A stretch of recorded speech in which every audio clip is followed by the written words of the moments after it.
Good morning, good afternoon, good evening, wherever in the world you're watching from. Tell me in the comments, where are you watching from? I'm going to get the tappers going. We're going to get to 10K in 10 minutes. I just know we are. Well, I can't get the live started, so if you have your tapper, go find the live you want to support. If your hands are busy like mine are all the time. And here's the corded one. Let me put that recorded in the cordless. Y'all remind me to take it down so I don't get in trouble, please. Here's the corded and here's the cordless. Now, pin. How do I pin? Hey, Kathy. Pin, pin, pin. How come I can't pin both of them like I used to? Good. Anyway, I'm working on this one. Right now, Mindy Jameson, welcome. Merry Christmas Eve, everyone. Sandra, welcome. I'm trying to get to 10K before 10 minutes. We're just setting up the tappers to give us a hand. Now I'm going to unpin that and show you the cordless one, which I love the best. And that's this one. So the same thing, you go, hey Megan, find the live you want to support on TikTok. Merry Christmas. Share us out and tap to 10K if you don't care. I was trying to get the tappers going to 10K. So I want to show you how, you can move with this one. I can't find me. I got to change profiles. Pin the go. Okay, TikTok, thank you. Pin. Carmen, we're trying to tap to 10K in 10 minutes. If you could, tap the screen, help us out while we get everything set up. We're going to read Gary Wayne Sutton, Framed in the Smokies today. And you set how many taps you want, power it on, and set it to tapping. Hey, Ellen, good morning. Trying to get that 10K. We're at 1.1K, and we've been on for 2 minutes. We got a long way to go. Help me, tapper. Help me, tapper. How you doing this morning? Merry Christmas Eve. I'm going to read some Christmas stuff tomorrow morning. Like Yes, Virginia, there is a Santa Claus, and the origins of Christmas and things like that. 'Twas the night before Christmas, which made me write a poem we're reading Gary Wayne Sutton's Framed in the Smokies today again. So I wrote a poem with the help of the chat GPTs to 'Twas the Night Before Christmas, but it was 'Twas the Night Before Justice. I don't like that far away. I can't reach it. Good morning, Jenna. Welcome. Okay, we had the tappers. We're going to take them out of the shop now. If you need them, you can go to my profile page and hit the showcase. Ask me if you want to see anything, and I'll get it pinned up. I got my grandma claws going. We're at 4.3K, guys. Thank you very much. We've been on 4 minutes. We got 1,000 per minute. 1,000 per minute. Eddie's tapping. Little Butterfly's tapping. Eddie's got 2.2K. Little Butterfly, how much have you got? Hey, Mamo, come on in. We're tapping to 10K for now, and then I'm going to read the Framed in the Smokies. What did I do with it? Here it is.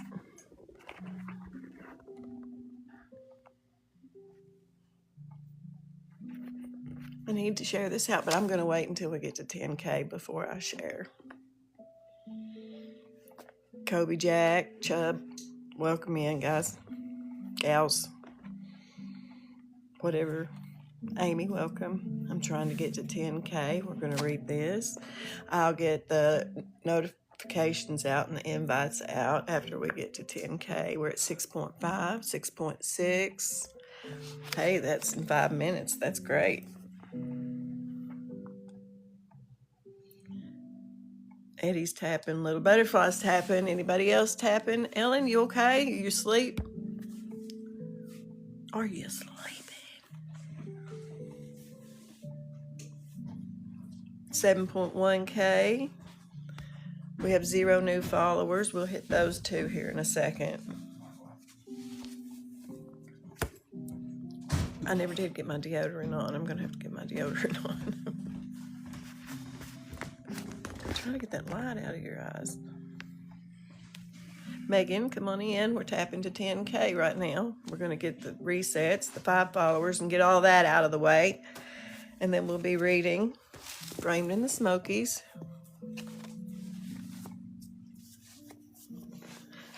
Hey, Melvin. Good morning. I'm tapping to 10K right now. And then I'll get the 5 followers, and then we'll get started. I'll get everybody invited. And I haven't even sent. I need to share it to my story here. And I'll go ahead and share it out to. I need to get tick fin.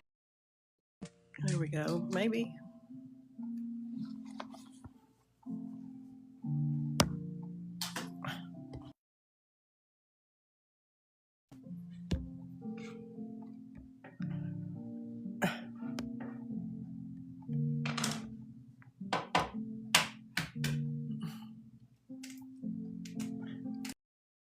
Okay, now this is weird. It's got return to TT. You've spent 2 hours today on TT. Close it and stay within your daily time. Okay. A passcode. Entered is incorrect. Well, let me enter it. Hang on a minute. I can't get back to the screen. If you're in here and I'm not responding, I can't see you. Hang on a minute. Let me do it. Hang on. Hang on. I'm back, but I'm on my phone. Something happened. I had to enter a passcode. I didn't even know what the passcode was. It took me forever to get the passcode. It was this. The passcode. It was this. Look. They're ready to close TikTok. I spent 2 hours on it today, so close it and stay within your daily time. And I didn't know what the dadgum code was. I had Tapper on. Bathroom, had Tapper on, and yes, I just woke up again. Let me figure out how to get back over there. I'll be right back there. I'll be right back. Hey, Jazzy. Well, we got to 10K. Enigma, welcome, Enigma. I saw you come in. That's the first time I've ever seen it. Someone said that you came through once before. Good morning. Merry Christmas Eve. Hey, Carl. We're fixing to read free Gary Wayne Sutton. Hashtag Framed in the Smokies. Everybody, let's get this shared out. And I have a poem to read.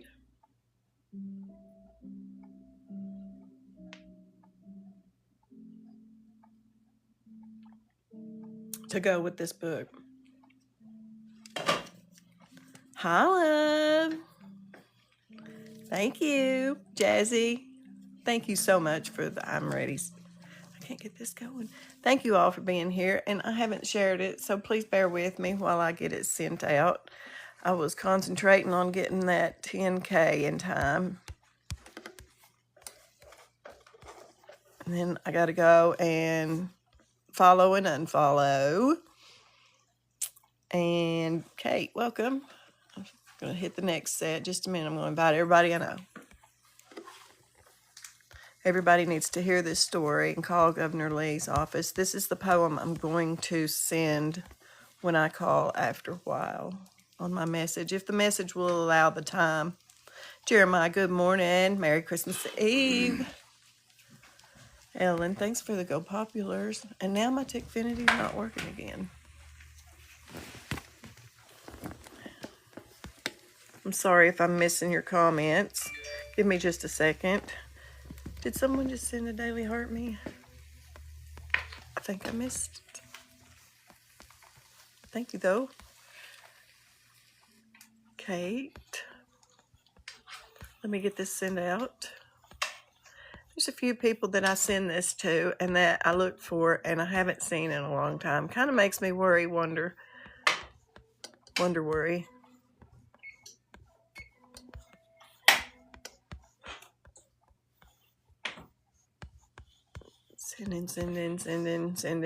Sending. Okay. I got that going. We've got 5 in the room. Jazzy, Jeremiah, Ellen, Carlo, and Thomas. I pray God blesses you with good health and long life. Let's connect and share ideas. Can you give me a follow on my private account? Carl, I hope that's not stolen valor, because that really chaps my ass. Oh, Jeremiah, thank you for tapping. I see you. Eddie, MD Monier Holson, come on in. Hey, Tina. Just trying to get it all shared out and all the stuff. Thank you for the Daily Heart Me. Let's get it turned up. See if Tickfinity's working. Hey, Sparkle. Can you say something so I know if it's working?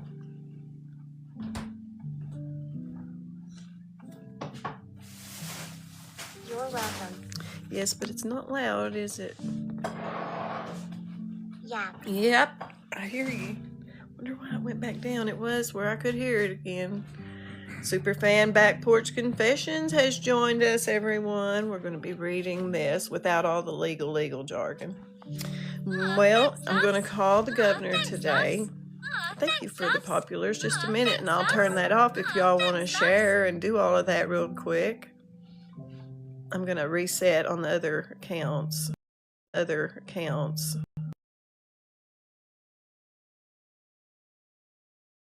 Good morning. My bestie's in the house. My besties. All my besties. Jeremiah, are you having to work today? Donna Lee, welcome. Everybody connect with Donna Lee. It's Corey's Angels, doing small business owner stuff. Check out my page on C&D Creations. Drove over the road for 29 years, now just a 9-to-5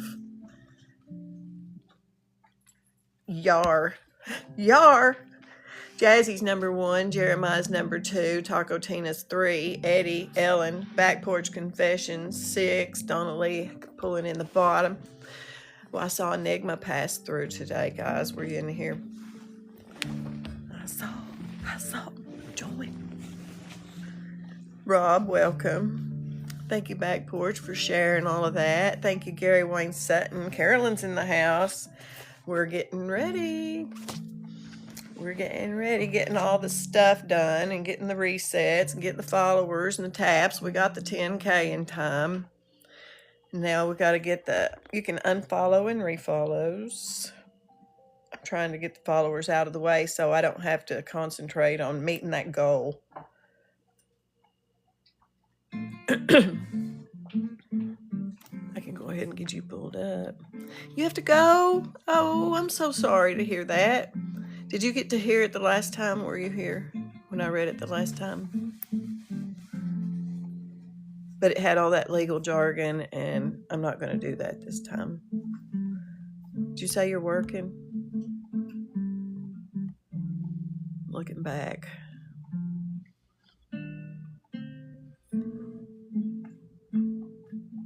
Oh, I got a flash go. Crap. 10 heart me's? Are you freaking kidding me?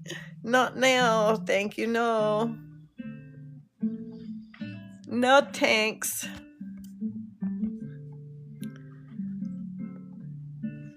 Wait a minute. I'm going to do that.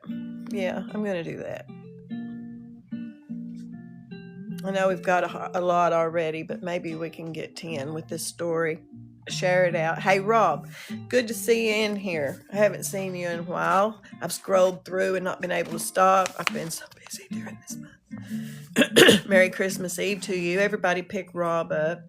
We're going to read Framed in the Smokies today. It's the story of Gary Wayne Sutton. He's been in prison for 30 years, or over 30 years, 35, and has proclaimed his innocence the whole time. Carolyn is in here. She's going to join us here in a second and go over it again. I will be posting this to my YT, the whole live, so if you want to see it then, you can go there. I'm new over there. And let's see. I'm gonna, if you don't know how you can unfollow and refollow, just hit that and go down here and unfollow and then just follow back. And be sure and hit your notifications because it resets them. Let me get Eddie. Eddie likes to follow and unfollow, don't you, baby? He's having breakfast over there. He was going to fix chocolate gravy, but I talked him out of it. He fixed eggs and sausage instead. Arlene, Merry Christmas Eve. I'm following and unfollowing and doing all the things, the heart me's, the comments, getting my engagement points. Let me go back and turn Tickfinity on.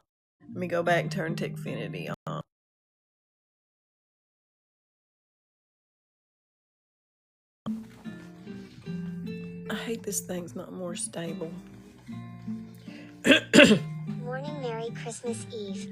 Morning, Merry Christmas Eve. Hi. Eddie says hi. He says hi. And he's going to send a popular right here. And then he's going to set his tapper. I hate this one won't go up and down. You have to go all the way to the end of the alphabet to get back to it.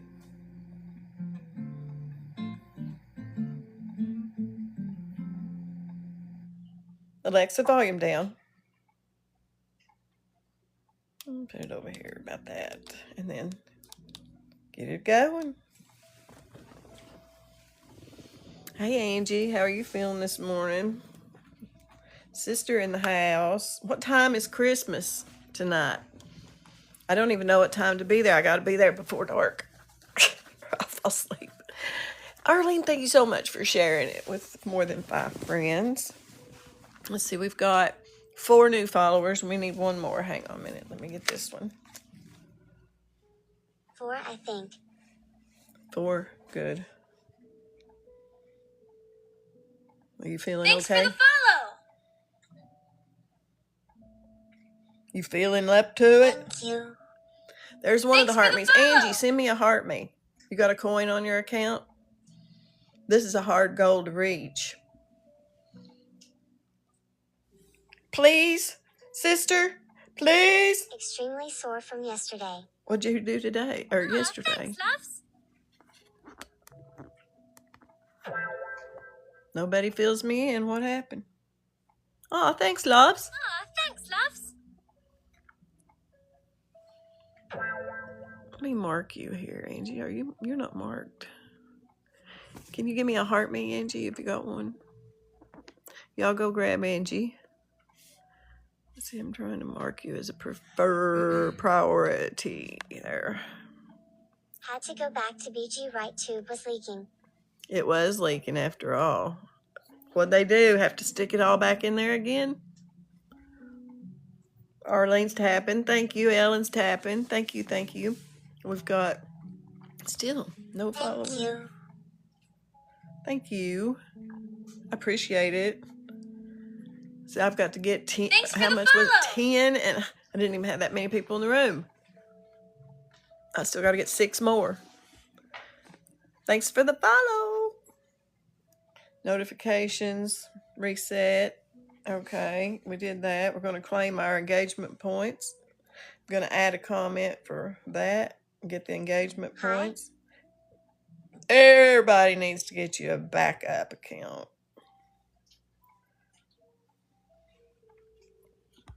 I'll be there in about 20-ish minutes or so. Oh. Okay. I was fixing to pull you up, but I was trying to get everybody in, get all the TikTok crap out of the way. They had to replace it. Oh my gosh, Angie. Bless you. Hi, Barbara, thank you. We've got 4 out of 10. This is why we're losing herd immunity. Thank you. Diseases are coming back. Oh, Seth just sent me something. Because, well, I guess I know where he stands. It was very painful this time. I'm so sorry. You're welcome. One more gift to get. Always to the last minute. One more gift to get. I tagged everybody with kids that I know that this is what What did Seth say? Not to be tagging him in this. Do you know the comments? The one I'm... His, like, why he's the one saying this is why we're losing herd immunity and things like that. It's a poke, a bat, you know, those poke things. I guess he untagged himself or something. I'll read this. A jab. A jab, thank you. This doctor compared, here's statistics. This doctor, allegedly, Dr. Paul Thomas studied 3,324 children and found that unvaccinated, unjabbed children had fewer doctor visits and better health outcomes. And the data showed, you know, it was 9.5 times higher for vaccinated to have fever, ear pain, otitis media, ear infections, conjunctivitis, eye disorders, asthma, allergic rhinitis, sinusitis, breathing issues, anemia, eczema, hives, dermatitis, behavioral issues, gastroenteritis, weight loss, and eating disorders, ADHD, 0 cases, allegedly, in the unpoked. Talk to you soon. Love you. Let me know if you need anything. I didn't know you had to go back. Nobody told me. The one day I don't ever, this is how it's been going. The one day or 2 days or whatever days I don't check on her, she's doing something and back in the hospital. We're at 26.3K. Thank you guys. I got to get some deodorant on. I went back there twice to put it on and still haven't done it. Don't like to be sticky. We've got 6 in the room. We got 4 new followers. I need 1 more. Back Porch, Arlene, Taco, Ellen, Little Butterfly, and Eddie. Have already done it. Anyway, this was allegedly what this doctor said, you know, and data based on how often children visited the doctor for these conditions. Instead of investigating the findings, the Oregon Medical Board suspended his license. Just days after the study was published, months later, the study was retracted. Dr. Paul Thomas isn't the only one who faced swift punishment for publishing inconvenient science. Other doctors have faced similar consequences for exposing the same pattern. The question is, why are doctors being punished simply for comparing poked to unpoked kids? Hey, Dr. N, welcome. Eddie's tapping. Eddie's tapping. Where's Little Butterfly? In my hand. Okay. The information in this thread comes from the work of medical researcher at Midwestern Doc. For all the sources and details, read the full 20,000-word report below. Knowing all this, and after what happened during the Rona pandemic, it would be incredibly irresponsible to push ahead as we have been for years. We must ask, what has mass pokes done to society? Pokes have never been properly tested. Arlene's tapping. I see you, girl. Rogue Dragon, welcome. There has never been a true placebo control trial of the entire childhood poke schedule. Jab. Yet this schedule is pushed on every child and parents who hesitate or ask questions, and they're ridiculed. Why haven't they been tested? Because withholding pokes is considered unethical, even when there's no proof they're safe in the first place, allegedly. Eddie's tapping away. So they can't be tested. That's the scam. Never mind the fact that it seems ethics is now missing from medicine altogether anyway, it says. Not my words. I'm just reading this. What if autism is actually hypothetically, what if autism is a poke-induced brain damage? At Midwestern Doc lays out the case in this eye-opening article posted. Encephalitis is a known poke injury, allegedly. Autism, all this is not true, by the way. None of this is true. This is all for entertainment purposes. Autism symptoms overlap with mild encephalitis. A whistleblower once exposed the CDC altering data to hide poke autism links. He confessed, but the media ignored it. The medical establishment ridiculed him, and the CDC buried all the evidence. Allegedly. All this is alleged. Hey, Misty. I'm sorry if I'm missing anything. We got 6 people in the room. Be sure to grab them up. We're working on the flash goal that TikTok gives us. I need 5 more daily heart me's to complete that in 3 minutes. If you don't care, share us out. Get the daily heart me. If you've got a plus sign, get your points. You want those engagement points.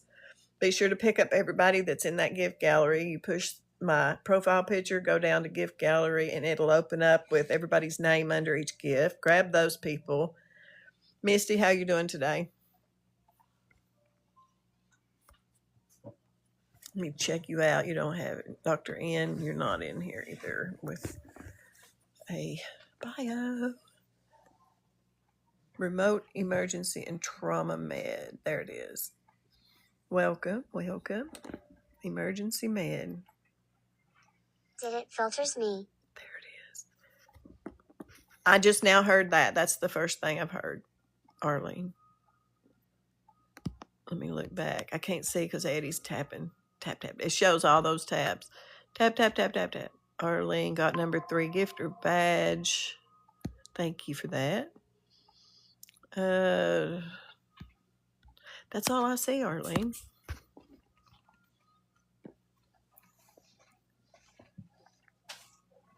Okay, why didn't they fix it? No one could figure it out. No one could figure what out? The shirt? Super. I'm confused, girl. You gotta lead more breadcrumbs. You gotta lead me down that path again.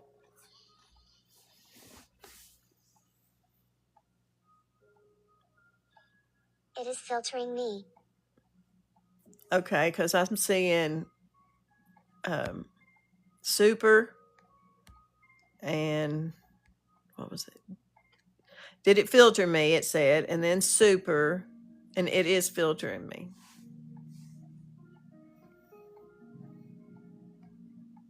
What are you saying? Just reword it. Make it in codes. Put spaces between some letters. He confessed, but the media ignored it. The medical establishment ridiculed him, and the CDC buried all the evidence, allegedly. In this story, it says, don't underestimate how far they'll go to protect the narrative. Wow. I see wow. This is $1 billion scheme. But they didn't fix it. Instead, they hid the data and they silenced any discussion. The CDC's V-Safe app quietly collects reports of injuries from the Rona poke recipients. Mars Mom, welcome. Thank you. That's what they gave me for the live goal or the flash goal. We got 16 seconds. It's not going to work. Anyway, thank you guys. Oh no, I'm so sorry, Arlene. Have you got that stuff that Barbara's got? She's sick too. We had it. Took him 6 weeks to get over it, and I ended up having to have a steroid from, the word from is all that says. I was sick from What you were talking about? the C or the V. No.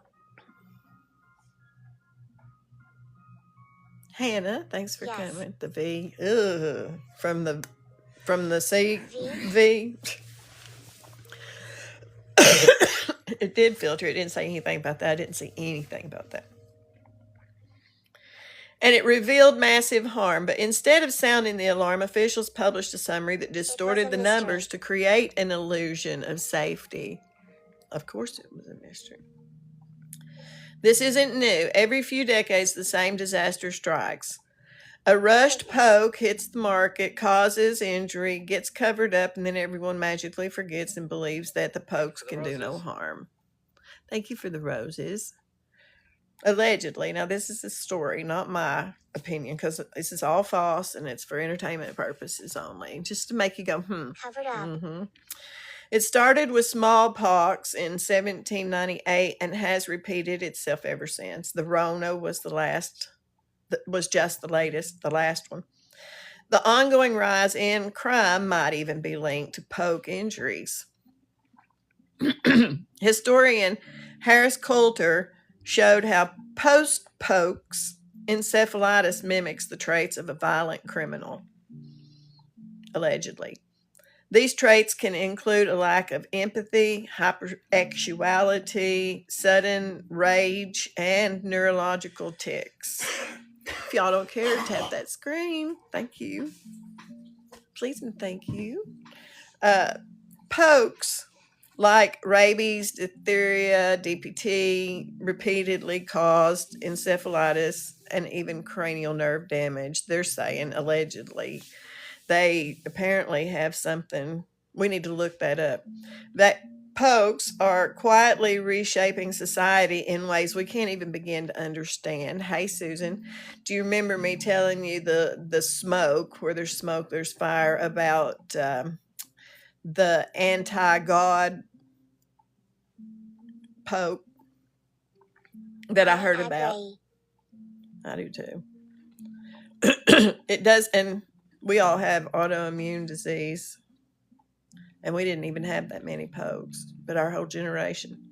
The signs and symptoms, see, it doesn't help that doctors have been trained to ignore what's right in front of them.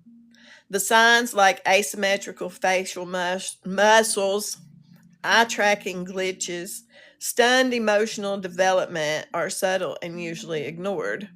Eddie's still tapping away. Good. He was in tap jail yesterday. I kind of feel like that might be what's exacerbated my sister's symptoms and problems. She got it.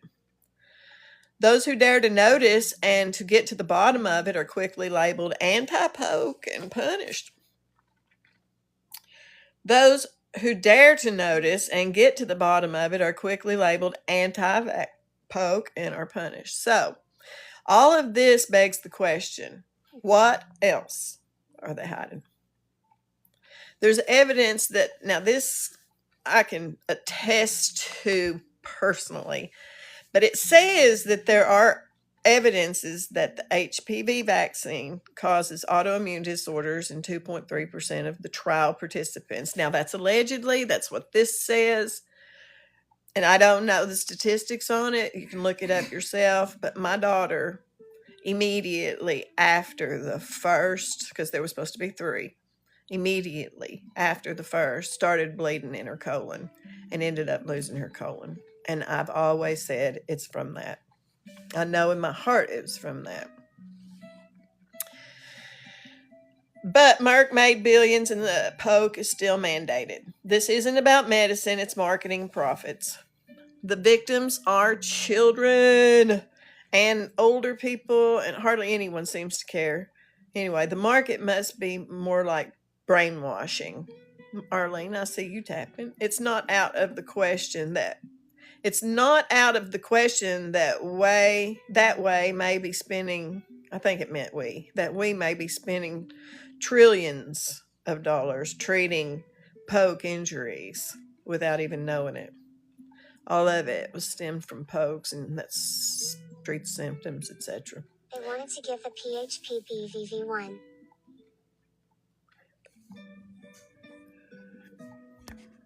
On my 11-year-old. I don't know what your code is, but does it rhyme with Pizer? Heck no, yeah, and it's for babies and everything now. They're saying, but at least they changed that now. Anyway, every behavioral disorder they normalize. Every rug is prescribed to mask the symptoms and create even more symptoms, might be linked to the same root cause. And if they're making you pay for it, and they're making you pay for it, I start to say, if, Michael, welcome. We're stuck in a vicious cycle. We have to break out of it before it's too late, and this is absolutely not sustainable. How many they got now on the schedule? So what happens now? What do we do? First, parents need to rise up and demand that no poke should ever be mandated. And next, it's about awareness. Educate, educate, educate yourself. That's the only reason I shared this, because you need to educate yourself and be thoroughly informed what you're doing when you do that, because it's irreversible. You can't suck it back out. And make sure at least one other person learns the truth about it. The only way to end this nightmare is for the truth to come out and for the public to finally take back control of their health. They say poke injuries rare, but the data clearly tells a very different story, allegedly. And even if half of that's true, we're not just facing a health crisis, we're facing the biggest medical cover-up in history. And this is him. Don't know if it's true.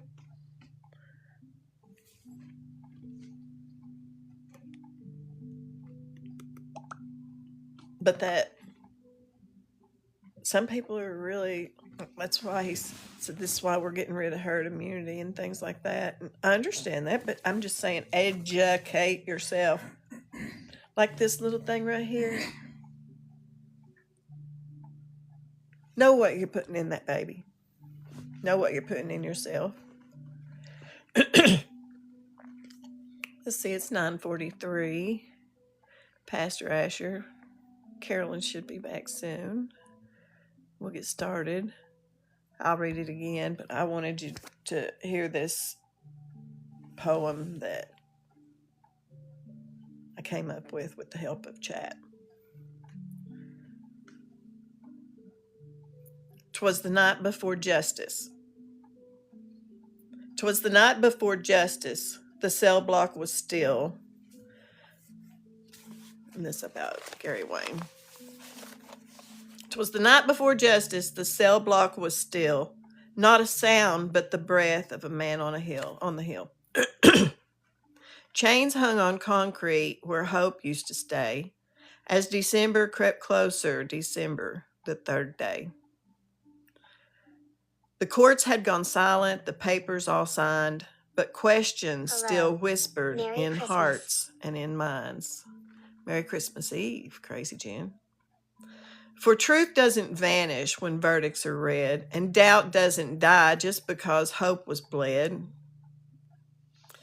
Gary Wayne Sutton sits under cold light, counting the hours that slip into night. No sleigh bells, no laughter, no warm family cheer, just a clock and a date drawing dangerously near. They say case closed, but was justice complete? Were all voices heard? Sorry, phone call. Was the evidence neat? You're fine. You're fine, Ellen. Or did cracks form quietly, lost in the race, when time, fear, and pressure determined his fate? 'Twas the night before Christmas in homes far away, while one man waits still for his final day. A system of men, well-meaning, flawed, playing life or death like the role of a god. If even one question, one shadow of a doubt, should a life be the price we so quickly hand out? For innocence doesn't always shout or scream. Sometimes it whispers inside a bad dream. So we ask, not for chaos, not for anger or blame. Just pause, just review, just recheck the name. Because justice rushed is justice betrayed, and the innocent lost can't be untaken away. Let mercy speak louder than schedules and dates. Let truth matter more than the closing of gates. For if we get it wrong, there's no fixing the end. No rewind, no appeal, no chance to amend. Hey, sis. So tonight, as lights glow and prayers are said, remember the man on death row's bed. Not asking for favors, just fairness and light, just the chance that the truth still wins the fight. 'Twas the night before justice, and we still believe that unaliving with doubt is something we must never achieve. Say his name, Gary Wayne Sutton, December 3rd, 2026. If doubt exists, pause matters.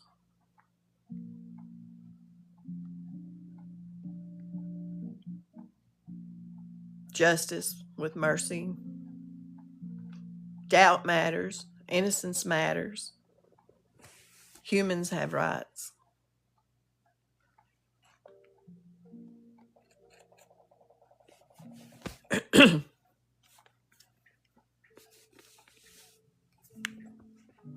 Get my tapper going.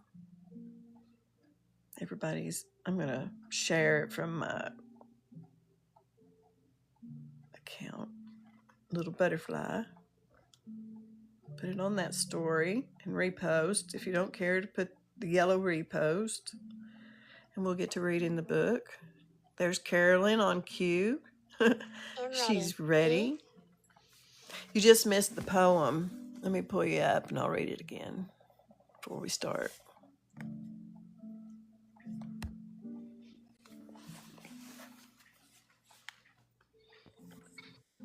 Good morning, Carolyn. Good morning. Merry Sorry. Christmas. So we are can you hear me okay? Yes.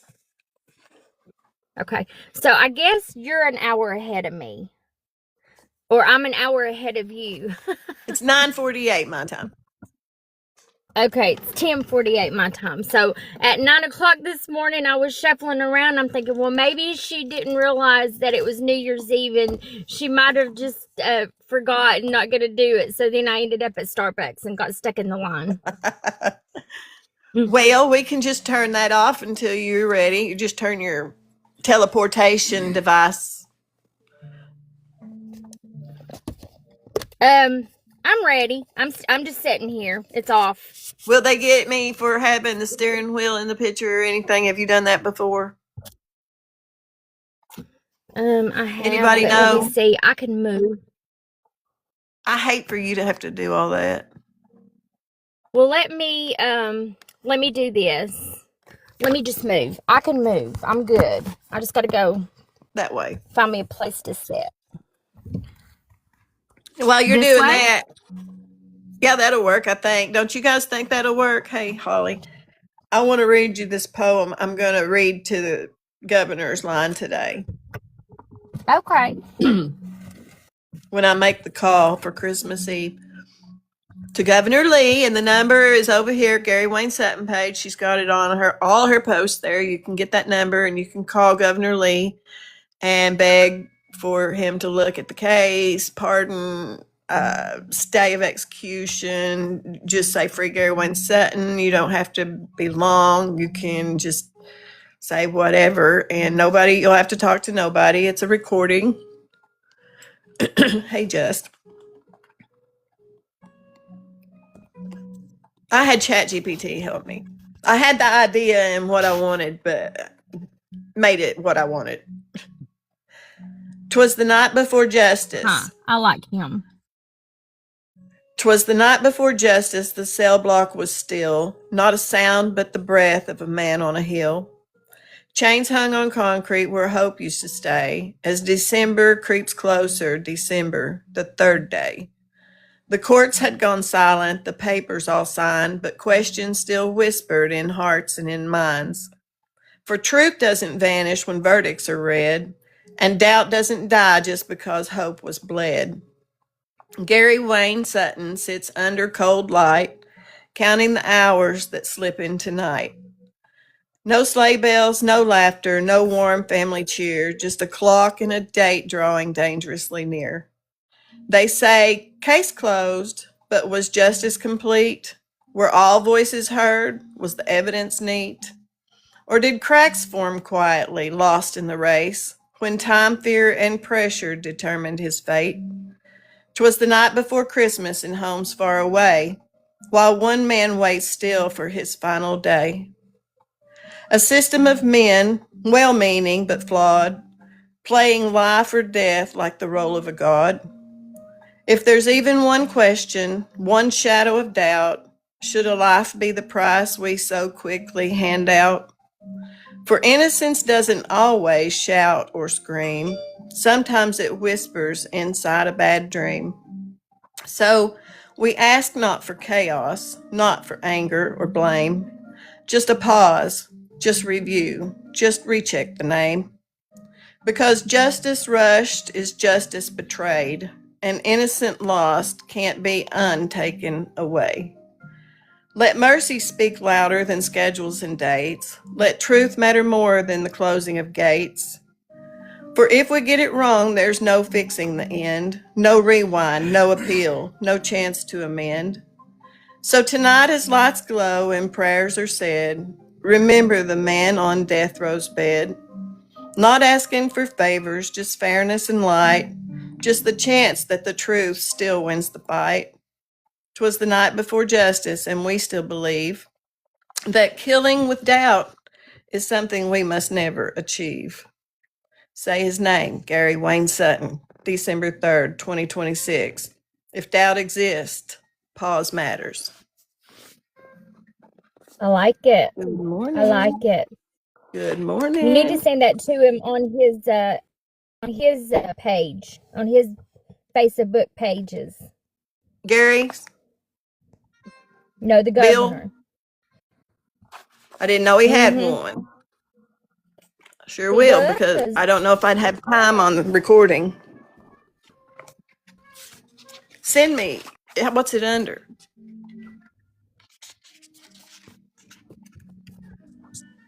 Is it under just regular Billy? Do what? What's his book of faces? Yeah, it says Governor Bill Lee. Okay. Okay, Governor Bill Lee. I will do it.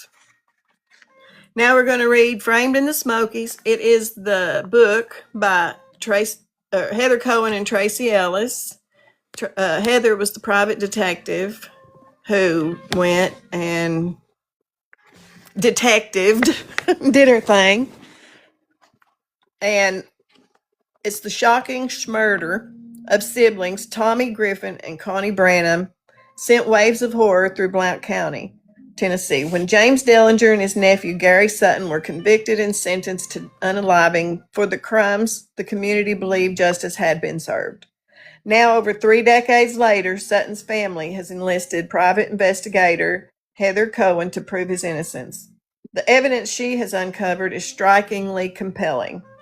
Could it be that the state made a grave mistake? Deep dive into Cohen's investigation and decide for yourself. I hate we only have 9 people in here. It was February 24th, 1992, a typical weekend night, when Tommy Griffin, Gary Sutton, and James Dellinger, who's Sutton's uncle, decided to stop at a local bar called Howie's Hideaway. Thanks for reposting, Mars Mom. They stopped for a few beers and rounds of pool. Griffin and Sutton were best friends who frequented the local dive bars together, and it wasn't uncommon for them to get a little rowdy when they'd been drinking. This night was no exception. Witnesses would later testify at trial that they had gotten into an altercation at the bar with two unidentified men, known only as Chief and Cowboy. Hey, Cece. After leaving the bar, Sutton, Dellinger, and Griffin stopped at the liquor store where Griffin ran into a dark-haired fat woman whom he left with. Shortly after, Griffin was arrested for public intoxication. Hello, hello. Thank you for sharing it, Carolyn. For public intoxication on the Alcoa Highway. The arresting officer noted that Griffin seemed scared, but he was unwilling to talk about what had happened to frighten him. There was no mention of the dark-haired woman. However, the arresting officer did mention that there were two older gentlemen in a dark-colored truck with him. Neither one was identified. While Griffin was in jail, his trailer was set ablaze in a suspected arson. When one of Griffin's family members noticed the trailer was ablaze, she ran to Dellinger's trailer, where she found Dellinger, Dellinger's wife Linda, Sutton, and Sutton's girlfriend Carolyn. She asked them whether Griffin was inside the burning trailer. Dellinger told her Griffin had left with a dark-haired woman and was not inside. When Sutton and Dellinger learned that Griffin had been arrested, they went to the jail and bonded him out. Both men reported to authorities that Griffin left the jail with the same woman he had been with earlier, in what they believed was a black Ford Falcon. Thank you for liking, Cece. That was the last time anyone would see Tommy Griffin alive. When Tommy Griffin failed to return home, his sister Connie Branham grew concerned, wanting to search for him. One witness testified that he had seen her talking to two men in a white truck, but couldn't identify them. Tragically, Branham's search for her brother cost her her life, as she was found 4 days later, burned alive in her vehicle.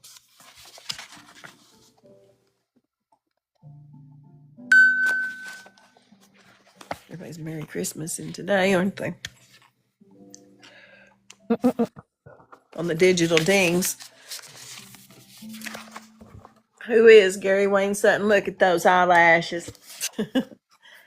Gary Wayne was born in Sevierville, Tennessee on February the 24th, 1965, to James and Ann Dellinger Sutton. Gary and his older brother Jimmy were left to be raised by their father. When Gary was 9, his father's new girlfriend moved into their home. She didn't care for the boys.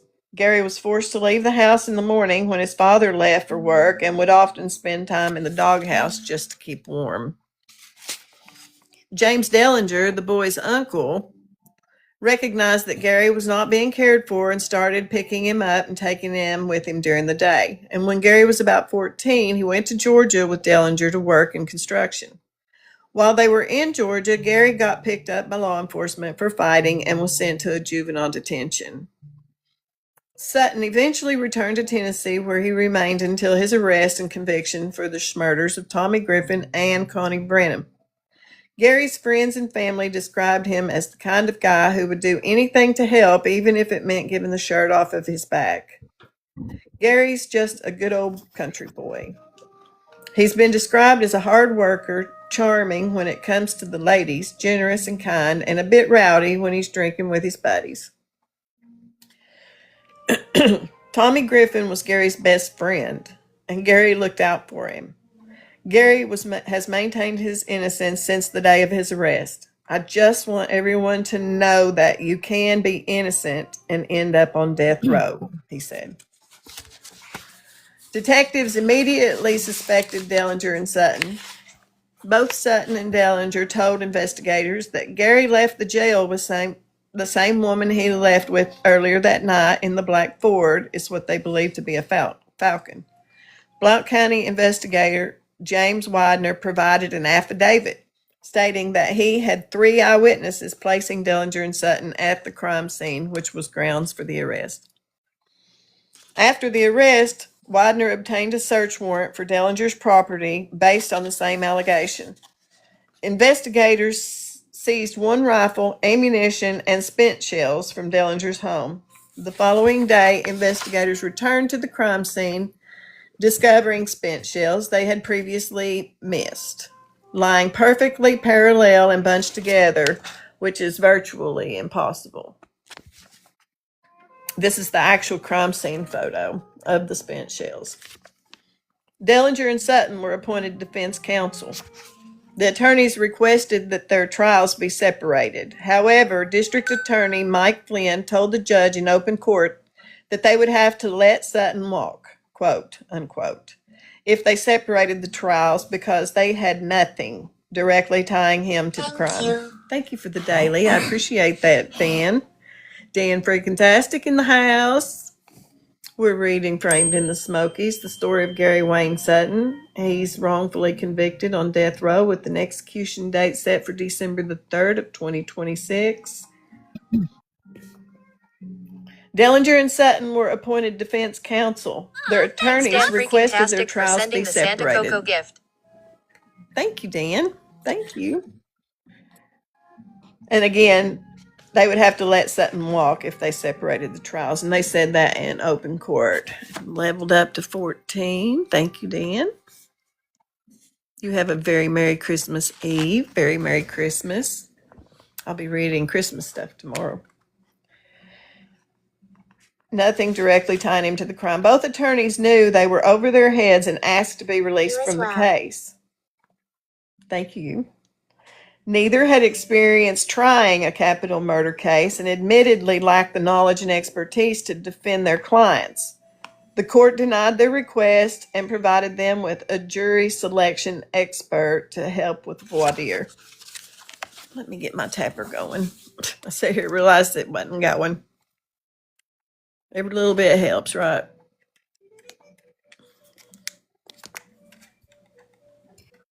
Do you like that tapper? Yes, this is my favorite one. You don't have to have no wire. Is it in your TikTok? Is it in your TikTok shop? It's in the showcase. I can't put anything up while I've got boxes or anything. I get in trouble every time I do. But if you want me to, after I can pin it for you. Yes, it is please. in there, though. And I got this one going on Eddie's, but this is how you have to set that whole thing up. Gotcha. Yeah. I was looking at them and I thought, well, I don't know which one or if they're even worth it. So yeah, I'll get it off of yours. Thank you. This one, you know, I mean, just stick it in your pocket like normal. Carry it around. And so they got a jury picker for voir dire. Subsequently, the court rejected the selected jury from that and chose a new jury for the trial. The judge chose the jury. Detective Widener admitted having lied about having 3 witnesses that placed Sutton and Dellinger at the crime scene. Let me repeat that. He lied, and he admitted he lied about having 3 eyewitnesses, putting them on the crime scene. It's also revealed through testimony that he had forged another investigator's signature on a 3-page statement that he claimed to have gotten from Gary Wayne Sutton while he waited for trial. Sutton denied the statement. The court allowed the evidence despite its questionable validity. The Sevier County trial. That's Connie Branham's murder in Sevier County. It was the first to be tried. The prosecution asserted that Sutton and Dellinger's motive for killing unaliving Branham was to cover up the murder of her brother, Schmurder, even though the men had not yet been convicted for that. How can you be convicted of a cover-up that you haven't been convicted of the cover-up? The crime of the cover to cover. Was our question. That was one of the big arguments. And it just, I'm telling you, it was crazy. It was so crazy. Let's see. On February the 22nd of 1992, Connie Branham went to look for her brother. The owner of Sullivan's grocery store in Townsend testified he saw Connie talking to 2 men in a white Dodge pickup in the parking lot. A barmaid at Howie's Hideaway testified she saw Connie with Dellinger and Sutton at Howie's Hideaway. She didn't know who Connie left with because her shift had ended before they left. Key witness Barbara Gordon testified she saw a white Dodge truck matching James Dellinger's leaving the crime scene. Her son testified that his mother couldn't have seen what she claimed to have seen from where she was standing. Thank you all for tapping. The Blount County trial. 2 witnesses, a husband and wife, provided testimony about seeing an altercation between 3 men on the side of Alcoa Highway. Allegedly, the men were traveling in a dark-colored Camaro. The witnesses claimed that 2 men were trying to pull a third man out of the vehicle. Another witness testified that she saw a shirtless and shoeless man stumbling down the side of the road near the Hunt Road exit. The same witness also testified that she saw 2 men standing outside of a dark-colored Camaro on the side of the road approximately 30 minutes later. A neighbor testified that he saw Dellinger's truck near Griffin's trailer at about 9 p.m. just before it caught fire. He also testified that he saw someone in the passenger seat, but he couldn't identify that person. The call came into dispatch at 9:02 p.m. The state heavily relied on the testimony of the medical examiner, Dr. Charles Harlan, to establish the time of death. Harlan testified that Griffin had been unalived that Friday after leaving the jail. Let me get this. This one's quit. There we go.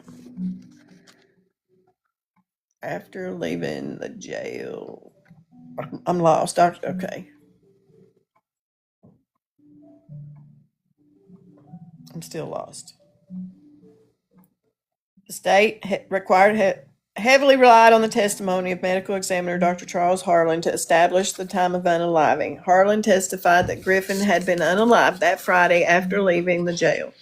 However, defense expert witness and forensic anthropologist William M. Bass admittedly disagreed, stating that because Griffin was found on Monday, February the 24th in 92, in full rigor mortis, he could not have been unalive for more than 36 hours.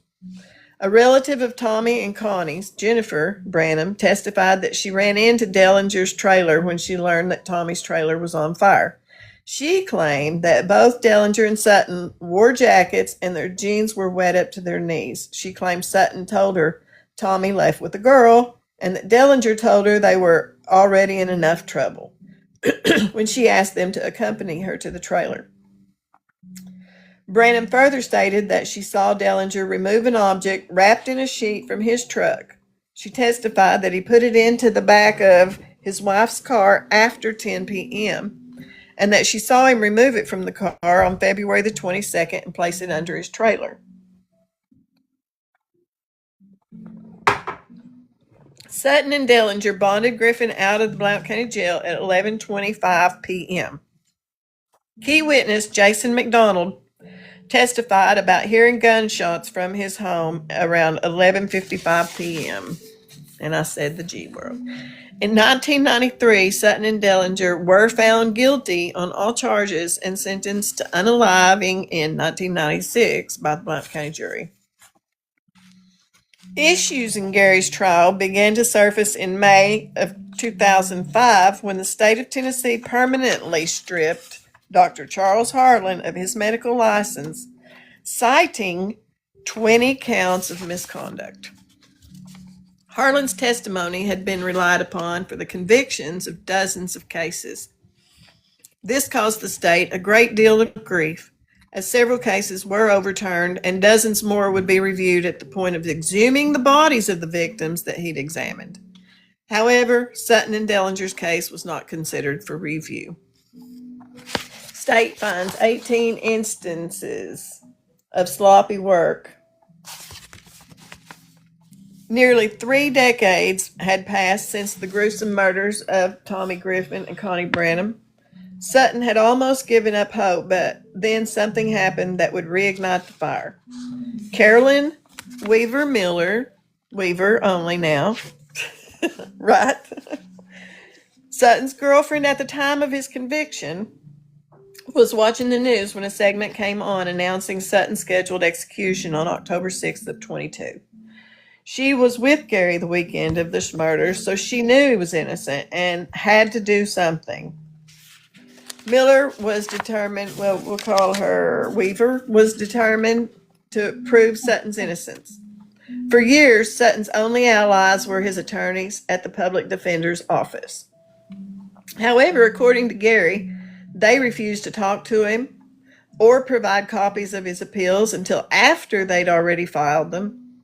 Sutton's post-conviction team had never, in 3 decades, taken the initiative to speak with the jury or witnesses who testified at Gary's trial. In May of 22, Tennessee executions had been halted due to an issue with the lethal injection. This bought time for Miller to gather the evidence she needed to prove his innocence. It's okay. Everybody knows who I am. That's when she contacted Justice Warrior Investigations for help. At first glance, I wasn't convinced of Gary's innocence. However, after speaking with key witnesses, I realized that the question was not whether anything went wrong with the investigation and trial, but whether anything went right. Investigators in the state failed to consider an alternate suspect named Lester Johnson.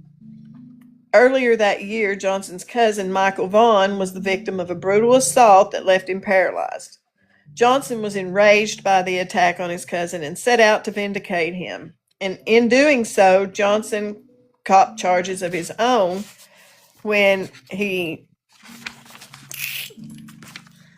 of a woman who was present when his cousin was attacked. Johnson issued several death threats from jail through his son Shane to the witnesses. Tommy Griffin and Connie Brannon were supposed to testify against Johnson, but neither of them or any of the other witnesses showed up for the trial. Consequently, all charges were dismissed, and Johnson was released from jail on February the 21st of 92, the same day Tommy went missing. Johnson's girlfriend at the time provided a statement to James Dellinger's post-conviction legal team stating that she picked him up from jail on that day and dropped him off in Sevier County.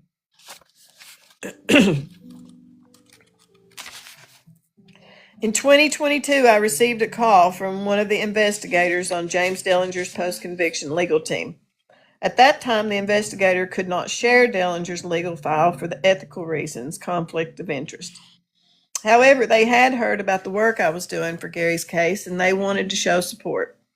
The investigator told me that I was on the right track and to keep up the good work. Dellinger died on death row in January of 23. I immediately contacted the investigator to see if his unaliving allowed her to share his legal files. House in Oklahoma. Oh, will you be careful, Tabby? Thanks for coming in. Merry Christmas Eve.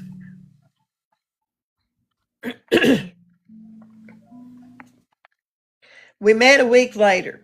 I was amazed at how much work they had done that Gary's team had not. The Nashville office had obtained statements from Tina Hartman, Mary Ann Husky, and Lester Johnson's son, Shane. Merry Christmas. They had letters that Shane had given them from Johnson in which he was threatening to unalive witnesses. Further, the prosecution in Johnson's case in North Carolina provided a statement about her experience with Johnson. Thank you for the roses. Thank you. Thank you. And she's passing them out. Further, the prosecutor North Carolina statement about Johnson. General Clapsaddle referred to Johnson as one of the most dangerous criminals he had ever tried to prosecute. Clapsaddle also received death threats upon leading up to the trial. I've joined your fan club for 2 months. Thank you. Thank you. I appreciate you being here all that time. Thank you for the daily. Thank you for the roses. I need to start marking my spot. Thank you for the roses. Dellinger's team of attorneys and investigators attempted to get the file from the court clerk, but never received the requested documents. Thank you for the roses. Merry Christmas, Carrie. Thank y'all for the roses. Thank you for the daily heart me. Hey, Andrea. Thank you for the roses. Specifically, they were hoping to obtain the court summonses for Connie Branham and Tommy Griffin. They were also looking for witnesses who would be able to provide a statement about the color of Johnson's vehicle. It was with their help that Heather was able to locate Laureen Kirby, the deputy who provided her with the declaration with this information. Let me get my tapper going again. This one keeps clicking off. Dellinger's team expressed deep regret about his unaliving and that they were unable to prove his innocence beforehand. However, they were eager to help Sutton's team in any way they could, but their attempts to reach out to them remained unanswered. Sutton's team out of Knoxville did not seem interested in exploring the idea of an alternate suspect. Instead, they refused to speak with Gary and advised us, Carolyn and me, Heather, not to speak publicly about anything other than the misconduct of Dr. Charles Harlan. Dellinger's team filed a motion for an order that would permit them to obtain the file on 1990 assault of Michael Vaughn. The information they sought was pertinent to proving Dellinger and Sutton's innocence and would have established the motive behind the alternate theory that Lester Johnson was, in fact, the person who unalived Tommy and Connie. Unfortunately, in 2018, the court ruled that it did not find good cause for the information to be released or considered, and it denied the motion. A comprehensive report on Johnson showed that he was driving a Dodge D100 at the time of the murders. Let me get a better grip on this. Unfortunately, it did not specify the color. So I began questioning people who knew Johnson and found a former sheriff's deputy who was able to provide that vital piece of information. Give me one, please. Kirby stated that Johnson's vehicle was, in fact, also white and looked very similar. I wouldn't know the difference if I saw something like that come out. I wouldn't be able to tell you which one Well, was. I wouldn't either, but the witness, the one that she, now she says that she think now the top one is Lester's and the bottom one, those are backwards. The top one's the D100 and the bottom one's the Dodge Ram. So at first, when she gave her testimony, she said it looked like a Blazer, a Ford Blazer or a Ranger. Now I would be able to tell the difference of a Ford Ranger or a Blazer. So then she came back and said that she remembered now that it had like a camper top on it. And then she said, then she thought about it for a few days and come back and she said, well, it was a toolbox, but she's always said muddle tires, which James's truck had factory tires. That there was no muddle tires to those. So when they went for the motion hearing, her foster son showed up. And he's the one that said that she didn't completely tell the truth because there kept being, and I got this in transcripts, this is in a motion hearing, that there was a detective that kept coming back to her and saying, now, are you not sure that you didn't see this? Now, this is what you saw. Leading. And yeah, it made her, and kept telling her that she needed to put 2 smurders off the street. So in her mind, she thinks she's doing the right thing. Yeah. And so now Heather went to talk to her. Nobody else had been to talk to her. And she told Heather, she goes, I've lost sleep many years thinking that my testimony is what helped put him on the road.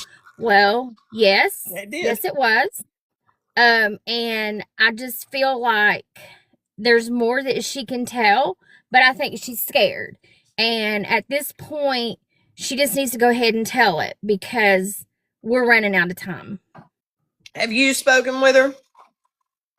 No, but I think me and Gary's niece is going to try to just go sit down and just say, hey, we're not here to fuss at you. We're not here to have any conflicts with you.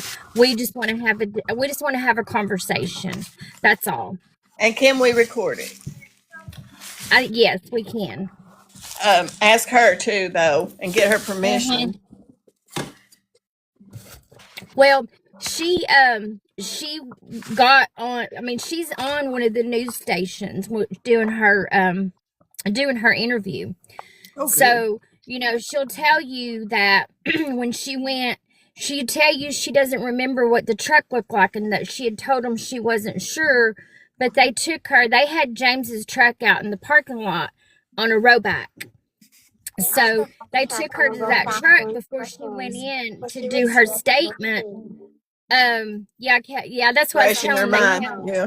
they showed her the truck right before she went into court, and then they immediately showed her a board of trucks, and of course that truck she just saw was on that board, and she said, well, it could have been, it might look like it, but she never said, that's the truck I saw, that is what I saw.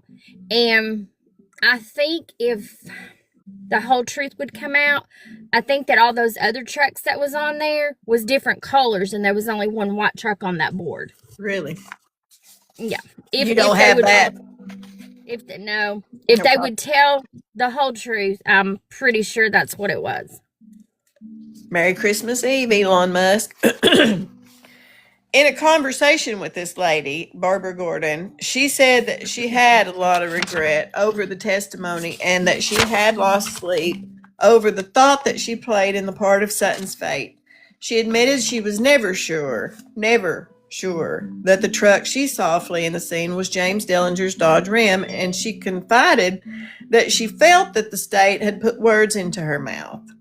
When I showed her a picture of the white Dodge Ram and a white Dodge D100, she said she wasn't sure which truck she saw fleeing the scene on that fateful day, and she gave an affidavit. When I spoke with key witness Jason McDonald, who testified about hearing pew-pew shots, who's one up? We're not having boxes right now. We have a special guest. He testified about hearing the pew-pew shots near his home on the night of February the 21st of 92. His expressed concern over the fact that a vital piece of his testimony had been omitted. McDonald claimed that he told investigators he saw a black, boxy vehicle flee the scene. When I showed him a picture of a black Ford Fairlane, he said, that's it. The state deliberately left this information out because it would have created reasonable doubt by validating James and Gary's statements that Tommy Griffin had left the jail with a dark-haired woman in a Ford Falcon, which is similar to a Ford Fairlane. Donut. Thank you for the donuts, Tabby. And here are those cars.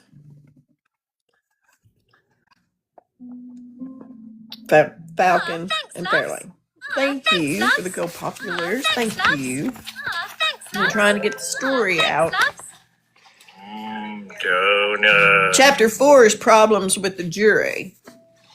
As previously mentioned, Sutton and Dellinger's trial attorneys were assigned an expert to assist them with jury selection.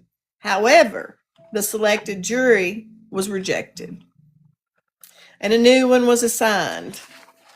It doesn't say here, but it was assigned by the judge, right? He picked the jury. Yeah. It was later discovered that one of the juries selected, Gary Keys, was a former deputy who worked closely with Detective James Widener. Jurors from Sevier County trial reported being driven by the crime scene, which was it wasn't even on the route from the hotel they were staying at to the courthouse during the trial. It was also reported that the Griffin Branham family was seen talking to the jury during the trial. The issue was addressed by the judge, who did not see the harm in that. The information presented by the court supported the narrative that James Dellinger was criminally responsible for the murders of Tommy and Connie. However, the majority of the jurors, who were later interviewed, conceded that there was no evidence to support Sutton's conviction, and that they could not have convicted him had the trials been separated, as stated by General Mike Flynn in open court. Was a friend of the judge. Yep. One cannot help but wonder how differently things would have gone if the trials had been separated and if the jury had been provided with information withheld by the prosecution. And I folded down pages of the legal stuff. This is Lester Johnson, the alternate suspect. Born August 1st of 1953, Lester Fetus Ray Johnson was a habitual offender. From 1977 until his death on February the 25th of 2003, he had been in and out of jail for rugs, DUI, attempted rape, harassment, assault, and arson. It had been said that Johnson was a member of the One Percenter Motorcycle Club based out of North Carolina. However, that has not yet been confirmed by a credible source. Chapter 6, the alternate theory. The alternate theory is that Lester Johnson set out to vindicate his cousin, Michael Vaughn, for the brutal attack that left him paralyzed. There's the motive. Johnson's first known attack was on Tina Hartman. Hartman was at the motorcycle convention in Cherokee, North Carolina, when she encountered Johnson, Johnson's girlfriend, Marianne Husky, and another female. According to Hartman, they invited her back to their tent. At some point in the night, Johnson began to question her about the attack on Vaughn. Allegedly, Tommy Griffin and Bobby Gilraith, aka Satan, were involved. Johnson then proceeded to Hartman's throat, which Hartman had allegedly done to his cousin. According to Ms. Husky, Johnson told her that he let her live because she told him what he wanted to know. Thank you. Who was involved in the attack on Vaughn. Thank you, Megan, for the heart me and the repost. Thank you, honey. Merry Christmas Eve. There are many moving parts involved in the motive behind the alternate theory. This is only one of them. But the core issue is drugs. The block was hot. During this time, the FBI was in the beginning stages of a sting operation called Operation Sweet Pickles. I hope you have a very merry. Large amounts of pure white cane were being transported via private jet into Blount County.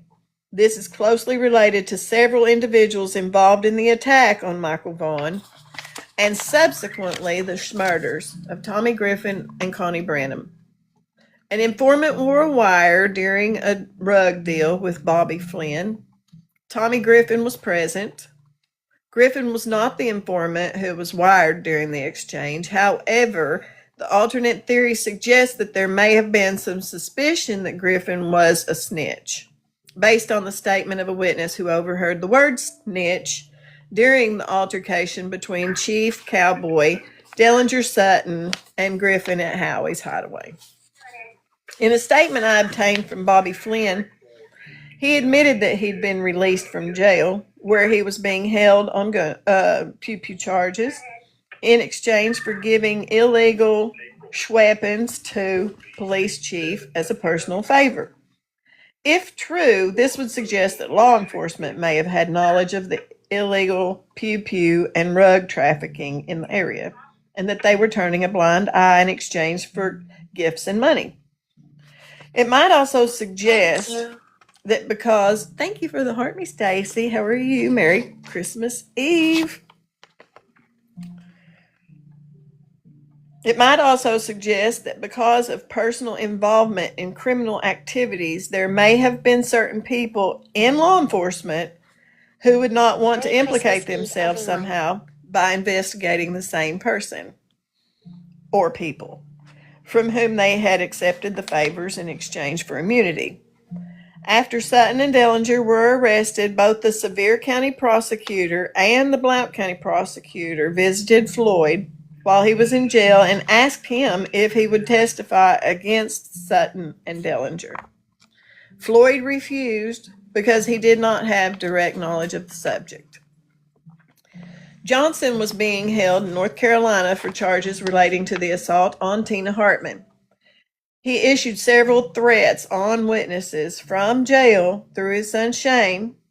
None of the witnesses showed up to court, and he was released on February 21st of 92, the same day Tommy Griffin went missing.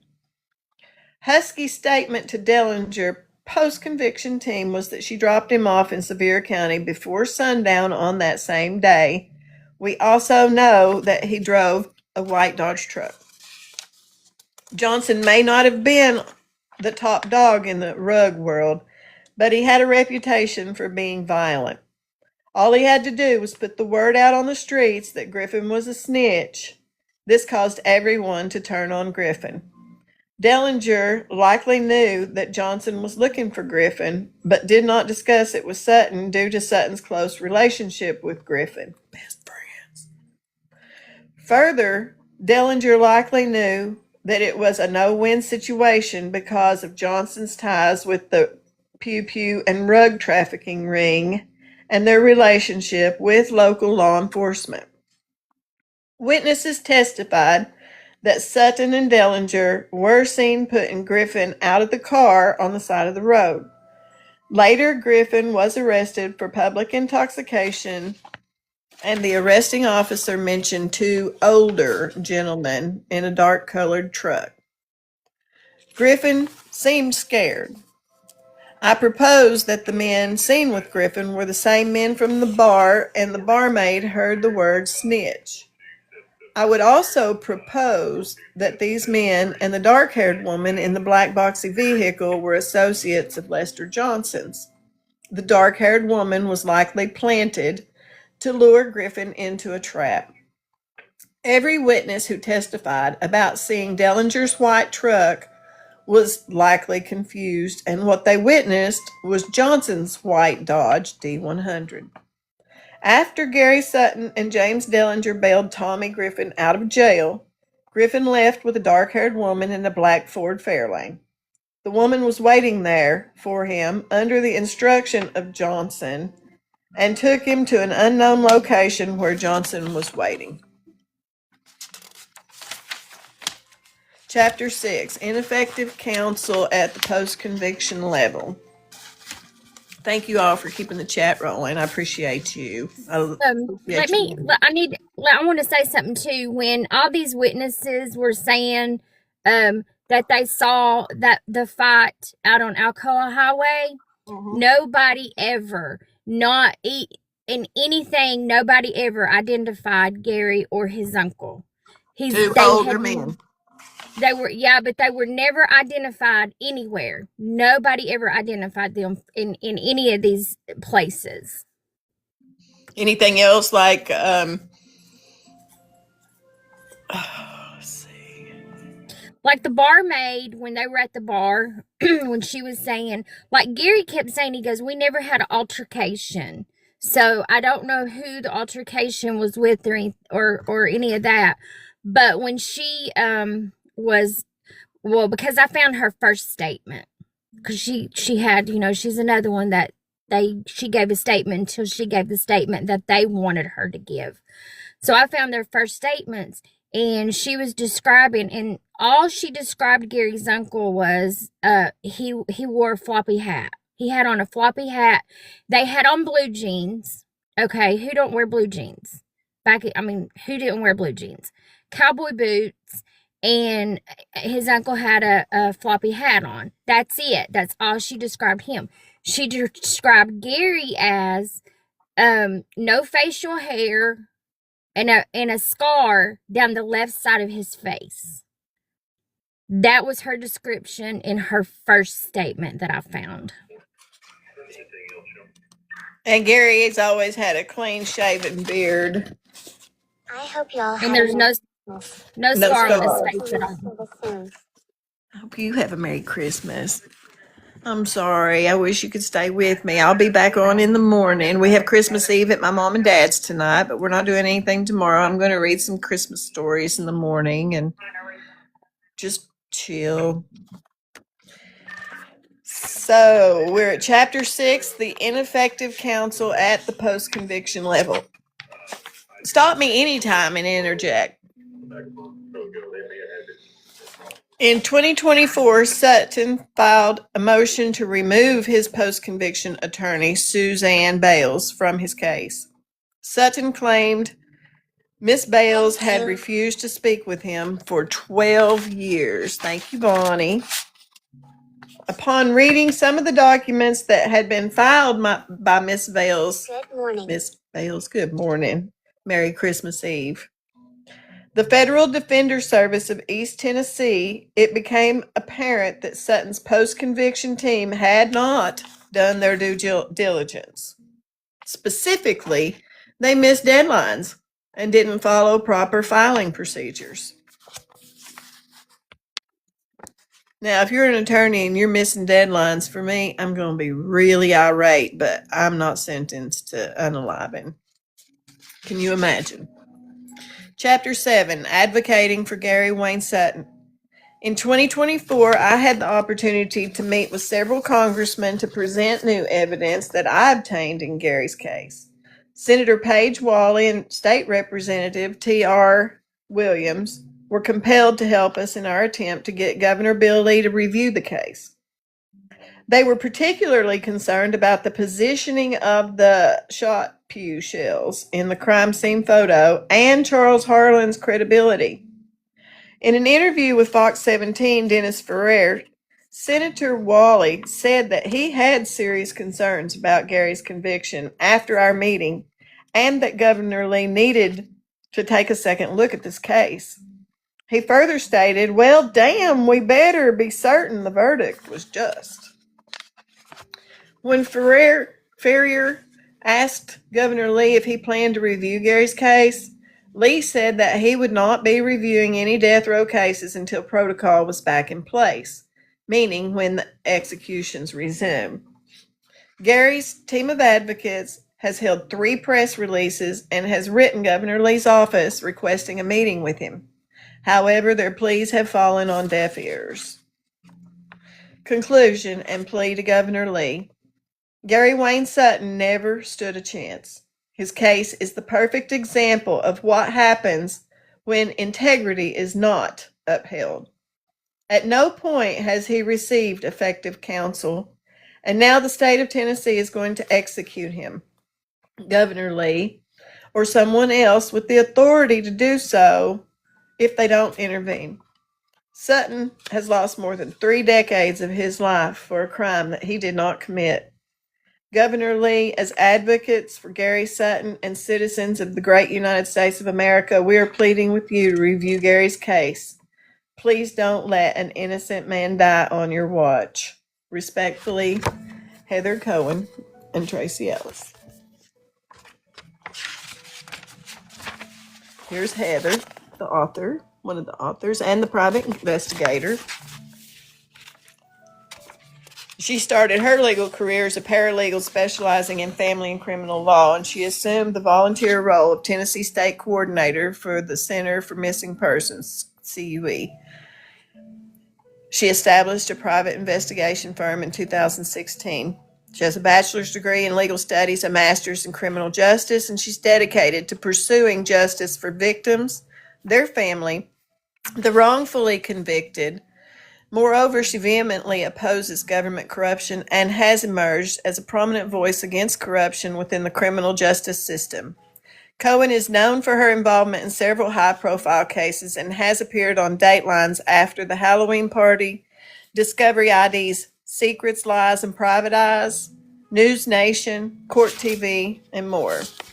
And Tracy Ellis, also our friend on here, research specialist, victims advocate, and co-host of the Justice Warriors podcast, which also Heather has. Miss Ellis possesses an associate degree in business, a bachelor's in science and psychology, the author of Holly Bobo Trial Guide, co-author of Swift in Justice, and co-host of the Justice Warriors podcast.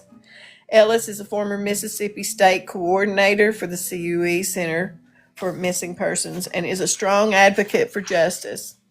Ellis has assisted Cohen in her investigations since 2016 and also appeared on Discovery ID, Secrets, Lies, and Private Eyes. And the Justice Warriors on the web is justicewarriors.org. They're on a Facebook page, the Justice Warrior Tennessee, but we're not going to send you there or anything. You know, that's just what the book says. I got a restriction for that yesterday. Gosh. And then there's all kinds of sources. If you are interested in knowing where any of this information came from, just let me know and I'll let you know. And Carolyn, would you like to go over that with anybody? Anybody have questions for Carolyn? Hey, Jeep and Nana, let me see. Bama Girl, Brandy T, Rhonda, Renee, Penny, Dr. N, Callie, Megan, Back Porch, Andrea. So, which I need to get it pulled out and show you guys. I have a copy of the report, the autopsy report. And it plainly says February 21st Happy on holidays. it. Happy holidays. February the 21st. Yep. Yeah, I'm sorry, February the 24th. It plainly says the time of unaliving is the 24th, where the state wanted it to be the 21st. And then it says, you know, because Charles Harlan came up and he said that he decided on his slides. Now that was 5 years later. He did not see the body at all. And so that's where they got their timeline. So that's very important. I think he's the key of all this. Letters on the hourly. She's been making phone calls and sending letters on the hourly. Didn't you all say that the Innocence Project is picking up the case? The Innocence Project they were interested back years ago when I first talked to them. And of course, his public defenders then said, no, they didn't need them. The thing with the Innocence Project is the ones that they work on really hard, they have no lawyers. So that's the ones they pick up first. And if they have DNA.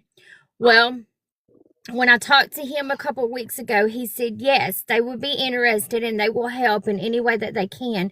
But Gary's public defenders at this point has to invite them in. So I have talked to them, and they're going to talk to them. So hopefully everybody's going to start working together. That's what's so confusing with all this. I don't understand all this stuff that don't make sense. But you have to, I guess, because they're public defenders, you have to be in their office and you have to be in their realm. And sometimes I feel like everybody works together. That's why these people that can't afford their lawyers and stuff, that's why they're not going to get the true fair trial. The full that they need. But he talked to me, he remembered, and if he hadn't remembered Gary, then I would have been, well, he doesn't. But they believe he's innocent and they'll help us in any way. So hopefully, we can get that going. Fingers crossed, prayers, and many more calls to the governor. Yeah. So we meet with the Alabama ones, which we're very excited about them coming in because they're not from Tennessee. So I don't think they're going to have any influence. Anybody saying, hey, you need to let this slide under the table or you need to do this. So they're not going to do that because they're from a different state. So that's our hopes for that. And they've already started helping us with the campaign. So there's other platforms as well that we have stuff on. So I think after the holidays is when we can really get a grip better on everything that we can do. But just keep making those phone calls. And that poem that you wrote I think it's amazing. So you need to post that and send that out. But, so right now it's the governor. Our governor has the power. He's the only one that has the power right now to stop this and do the right thing. His face thing while you're on here. So I won't forget it.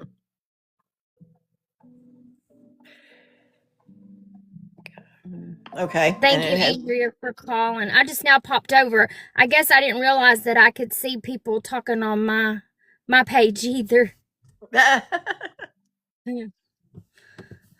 So whoever's been on here, thank you. And if you asked me a question and I didn't answer, it's because I didn't see it.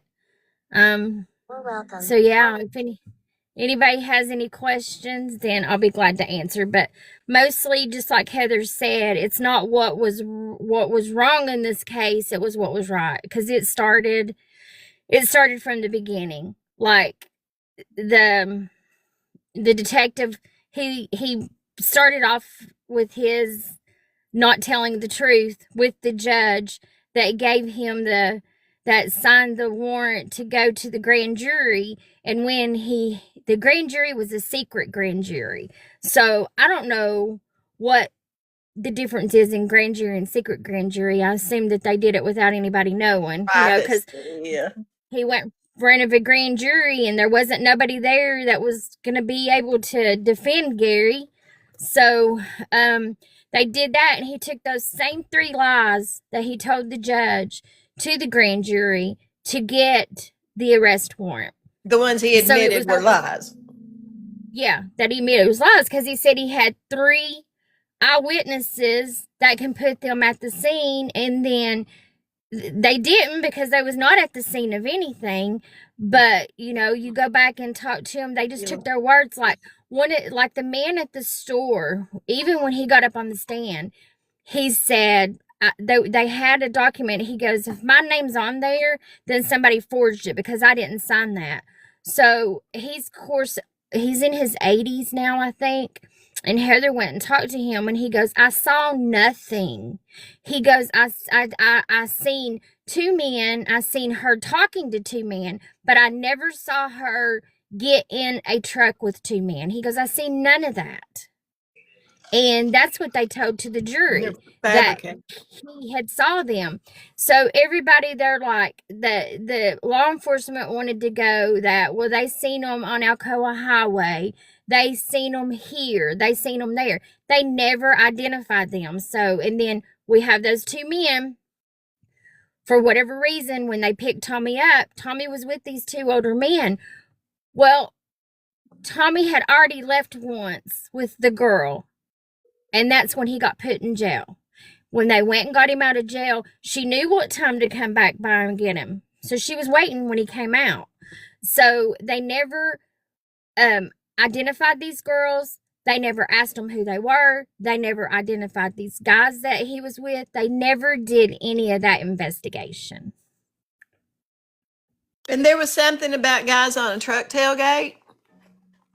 Well, so these girls, this girl that Tommy left with, and we don't know what kind of car or anything, but on Alcoa Highway, it has like a media in it that separates the right side from the left side. So the police officer, these girls were turned in the media the wrong way down the highway. And then on down was this truck. So the police officer had pulled over to see why these girls were headed the wrong way, what was wrong. And then and that's when he seen that the truck was flashing his lights. So to me, I feel like, and this is just my speculation, this is just my opinion, I feel like that the guys in the truck, the girls in the car, they were all together, and I feel like the guys in the truck was flashing the lights because they had Tommy. That's what I think. So when he saw those flashing lights, he didn't do anything else with the girls. He didn't get their license plate. He didn't ask them who they were. He didn't do anything. So he went down to where the truck was. Well, this is where Tommy was sitting on the tailgate of their truck, and it was 2 older men sitting there with him. They never gave us the make or model of the truck. They never got the license plate. They never asked these 2 men who they were. Nothing. So that is really, to me, they know who these people were. They just never wanted to tell us who they were. Because I think if you're pulled over today, I mean, usually if they pull you over, they're going to ask you what your name is. And I mean, they didn't get pulled over, but if they check it out, they're going to ask you who you are, what's going on. You know, they had none of that information on this car with girls in it and then this truck with these two men. And that's where everything is. They never wanted to bring that into the whole scenario because that screws up their timeline. Reasonable doubt. Yep. And the timeline. Yep. Hey, True Crime, welcome. Yep. And it's too, I mean, everything that they did and everywhere they were, Gary would tell them, pull the footage and you'll see. Pull the footage, you'll see it's there. Well, for whatever reason that weekend, their cameras weren't working at the jail, and they waited days and days later to go to the convenience store because back then, you know, we had the DVH recorders and it would just record over where it was already recorded over. So the detective, and Gary told him, and this was a convenience store that sold, you know, I don't know if I'm supposed to say it on here, this and beer is what they sold. So they were busy all the time. It was a weekend. And I know how busy they were because I used to work in a convenience store. So Gary told them that they went in there and they bought a case. And when they came out, that's when Tommy was talking to that girl. And that's where he left with her. Well, the detective says, well, we went and we can't find any receipts where there was a whole case. There was a whole case bought. Who keeps the receipts when you're a guy buying? That, and he kept going back to the store, and the guy that was working that night, he goes, I kept telling him, he goes, there's so many people in here. He could have bought 4 6-packs, or he could have bought this. He goes, you're never going to know who bought this or who bought that. And that's or 500 people could have bought a case. Yeah, yeah. And so that's what that's how they were trying to say that they didn't stop at the convenience store because he couldn't find anybody that had bought a full case. Which was stupid, which was just them trying to, I don't know. It was amazing sitting there and listening to this because, like I said, after I got to testify, then I could go in the courtroom and then just to sit there and listen to all this and you can't say anything and you can't do anything knowing that everything coming out of their mouth was just a lie. That would be so frustrating. And then to hear the guilty verdict. Well, and that's too, and two, even after they got the guilty verdict and they knew that it was either, they knew they were going to come back with, you know, the unaliving penalty.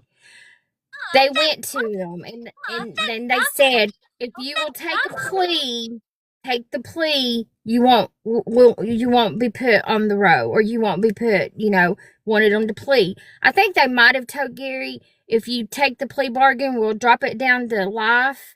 And Gary said, no, I am not pleading guilty for something that I absolutely did not do. But looking back now, if he'd have took that plea, he would have been home. Mm-hmm. And that's why people who plead guilty aren't necessarily guilty of the crime. Yeah. Yeah. But he did not. He would not. He said, and he didn't. And I wouldn't have pled guilty either for something I know I didn't do. But he told him no. He goes, I did not do this to my best friend. That was my best friend. And Gary always, he was always taking care of Tommy. He was always protecting Tommy. He always made sure Tommy was eating. He always made sure, you know, he just took care of Tommy. And then for them to accuse him of this, and then for them to accuse him of Connie as well, you know, Gary he was raised, and he will tell you, if you ever get to talk to him, it cut him to the core to be accused of Connie, because he will tell you his grandmother and his aunts raised him. And in Heather's book, when it says he was sweet talk to the ladies, yes, Gary is polite. He does talk sweet. And he was raised that you do not raise your hand to a woman, no matter what. If you're around somebody like that hits you, then you just walk away. You just do not touch a woman in that, any way that is inappropriate or any way to hit them or anything. So for him to have been convicted for Connie, that right there, he will tell you, I would never do anything to a woman because I was taught better than that, not alone an alive one. So it's just like everything that he knew, everything that he's been taught, everything that he loved, they just snatched everything away from him and made him look like a monster.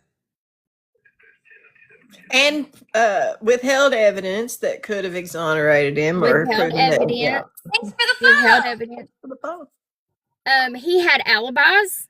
Like I was his alibi for that weekend. And that's another in the book. And she told it.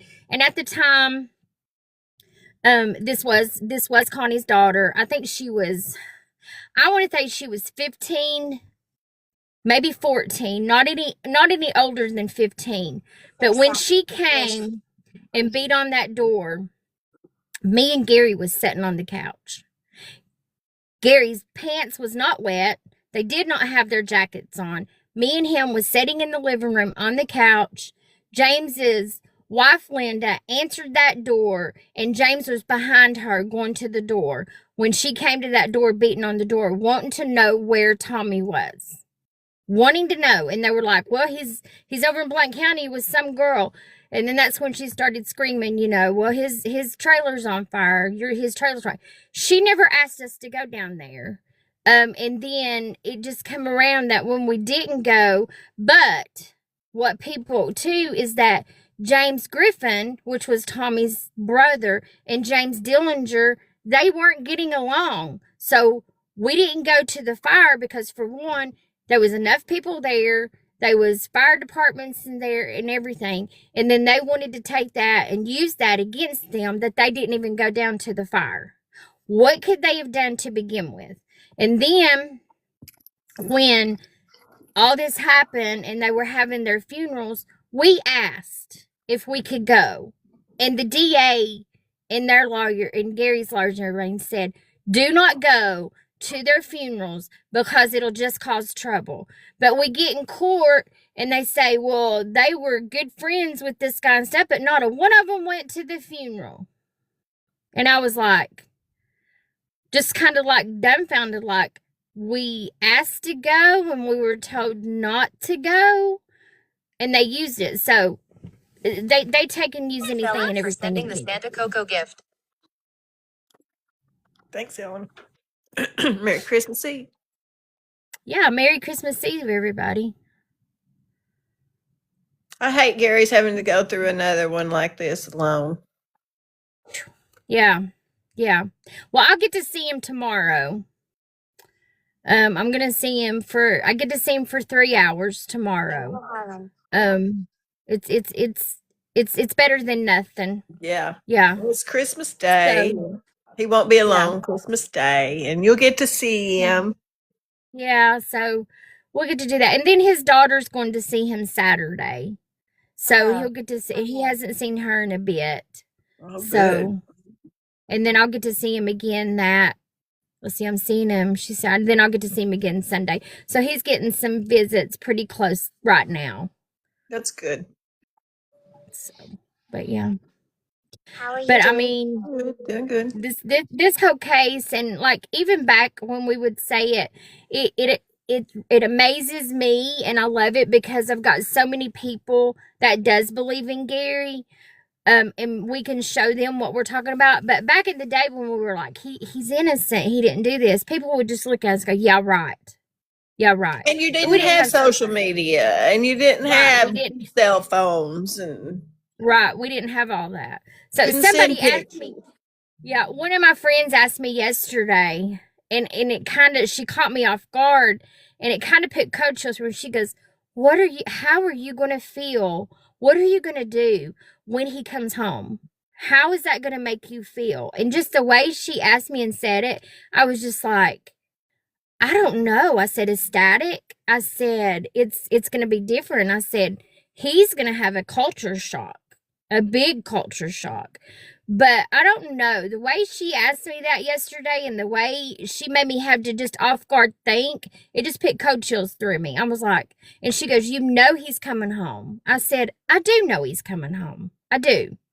So, but Faith is the we can't do, substance of things hoped for and the evidence of things not seen. yeah, but we can't do it without your all's help. So we appreciate you all so much. I put a little video on. There was some people wanting to know how they could write Gary. And I gave them the wrong address the first time, so I redid it and put it on there. So if anybody wants to write him, do by all means write him. And then if you want, says, I hope he comes home and sues the town, county, city, and state. I believe that he'd be happy just to be home and not have anything legal going on. yeah, that's what he said. If they I know that one of the representatives that we went and talked to last year, and he sat down and he goes, "I am so sorry that this has happened." He goes, "But let me give you," he goes, "Maybe," he goes, "what they might do is," he said, because the state of Tennessee is going to owe him a whole lot of money. He goes, "Maybe just, tell him I don't want any money. I just want to come home." I said, "We don't want any money." I said, "They can have it, and they can be the ones, that we don't want it. We just want definitely willing to give up any money and not sue and not bring it up again legally." Yeah. We'd love it'd be great. It'd be great. I feel like he's gonna be home this time next year. I feel it. I got It's just goosebumps. we gotta get the governor just to Listen. stop and listen. Stop and listen. Stop, look, and Just listen. Yeah, just stop and listen. He does deserve it, yes. He does. Yeah, he does. He does, Melana. He really does.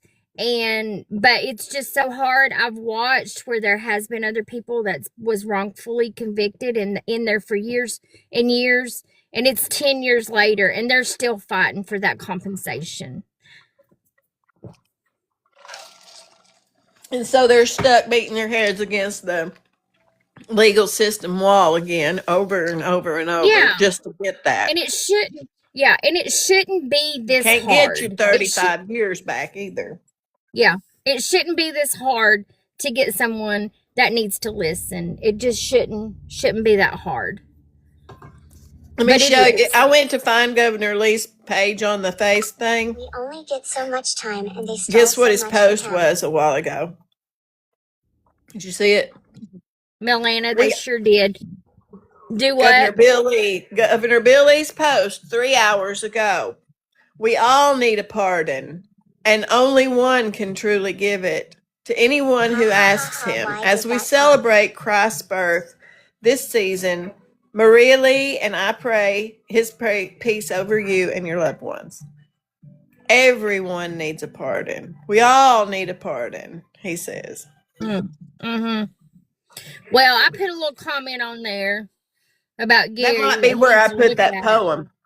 That might be right where I put that poem. Good. Yeah. Speaking of pardon. Email it to him. Yep. I would email it too. I'd email it to him. I would, if you have time to, call, send it to him. Snail mail. I sure will. I'll get that out every way I can. I just don't know. I felt compelled to. I heard 'twas the night before Christmas this morning. First thing that came into my mind was him sitting there the night before Christmas, fighting for his life. And so I put that together. Well, it was good. I liked it. Thank you. Yeah, it was. But he said that yesterday he got a text from someone. I think he said maybe Natalie. I don't remember. I have to ask him again. And so I told him, I said, I feel like you may be getting a lot more texts and a lot more letters. I said, just read them. Because sometimes it's funny because there is some crazy people out there. But they're like, I don't know, because he's like, I can't do that. He read me one that called that wrote him, and it was just crazy. It's like, I'm just going to say it. If you don't know somebody before they get put away or whatever, if you don't know them before that, and you don't know for a fact, and you can't understand that you don't want to be messing with anybody on the road. I mean, you don't want this life. You don't want this life out here, because it is hard and it takes up everything. It costs money to get there. It costs money to feed them. It costs money when you're there to get out of the vending machine. So it's not a life if you are not already know this person, or it's just not a life for anyone that doesn't have to be in this situation, I guess is what I'm trying to say, because it's a lot. I was nowhere near death row with my ex-husband, but I was in your shoes having to visit, and we ended up getting married in jail. Yeah. Where he was. Yeah. And it was, like you're saying, the cost to travel from place to place, the cost of the commissary, the cost for mailing things to lawyers, and your visit, and trying to get letters written and everything. It's just really hard, really hard. Well, I hope that drug the sad don't thing hit about you. it, the sad thing about it, it's just not them that is incarcerated. You are too. Your whole family. Your whole family is, and that's what people don't understand.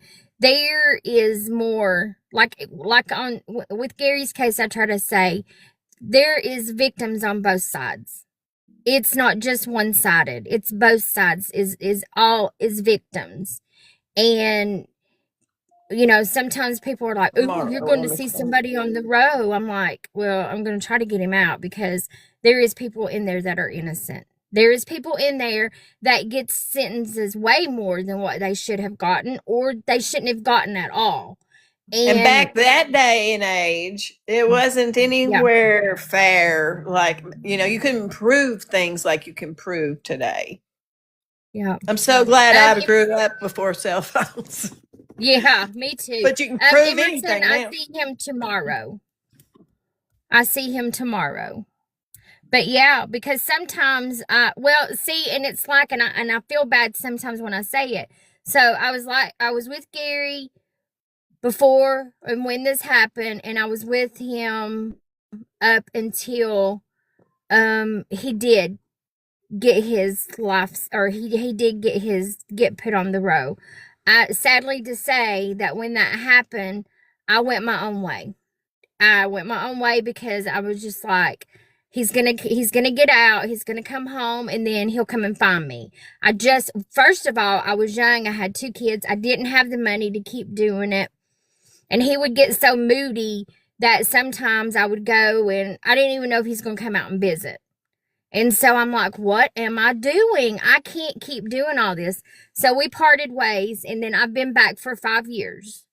And I will tell you, the first time that I had to go visit him on the row, it was so different than when I visited him before. Because Unit 2 is the row unit, and you were deep back in that prison. And that you have to go through so much, they don't let us start going in until 15 minutes before the visit, and it takes you probably 30 minutes to get there. So it was unreal when I had to go visit, and it wasn't death row. At one point I had to go out. I don't remember why, but they made me go back out in the car. I don't know, might have had earrings, might have had a necklace on, something. I had to go out and take all my jewelry off. I couldn't have a low cut top. You had to have nearly a turtleneck. You couldn't look sexy in any way. Not at all. Not at all. We can't wear white. We can't wear anything white, because the row, they're white. They have white t-shirts and white TDOC pants. So we can't wear anything white Nothing low cut, no jewelry whatsoever. So I wear the same thing every weekend because I know I can get in on that because you can't wear, you can't wear open back shoes or open toed shoes. It can't be too tight, it can't be too loose. Trying to think of what else. I mean, it's a lot. So I've been going for You have to be almost strip 5 years. searched, basically, like you are the criminal. You don't have to take your clothes off. I didn't, Well, but yeah, no, everything you don't have else, to my take. shoes But they, and yep, touched and yep, yep. We assaulted. can't wear anything. Yeah, we can't wear anything that has a hood on it. So if it rains, well, it's just gonna rain. You're gonna get wet because you're not gonna be able to wear a hoodie or even a raincoat. Um, so I just, like I said, I wear the same thing every weekend. Either. I mean, weren't No, you cannot. you were You allowed? can't have any holes. Are you allowed to Yeah, hug? you can't have any touch, holes. kiss? You get 3 seconds. When I Right. first see him, I get to You're breaking up a little. hug him.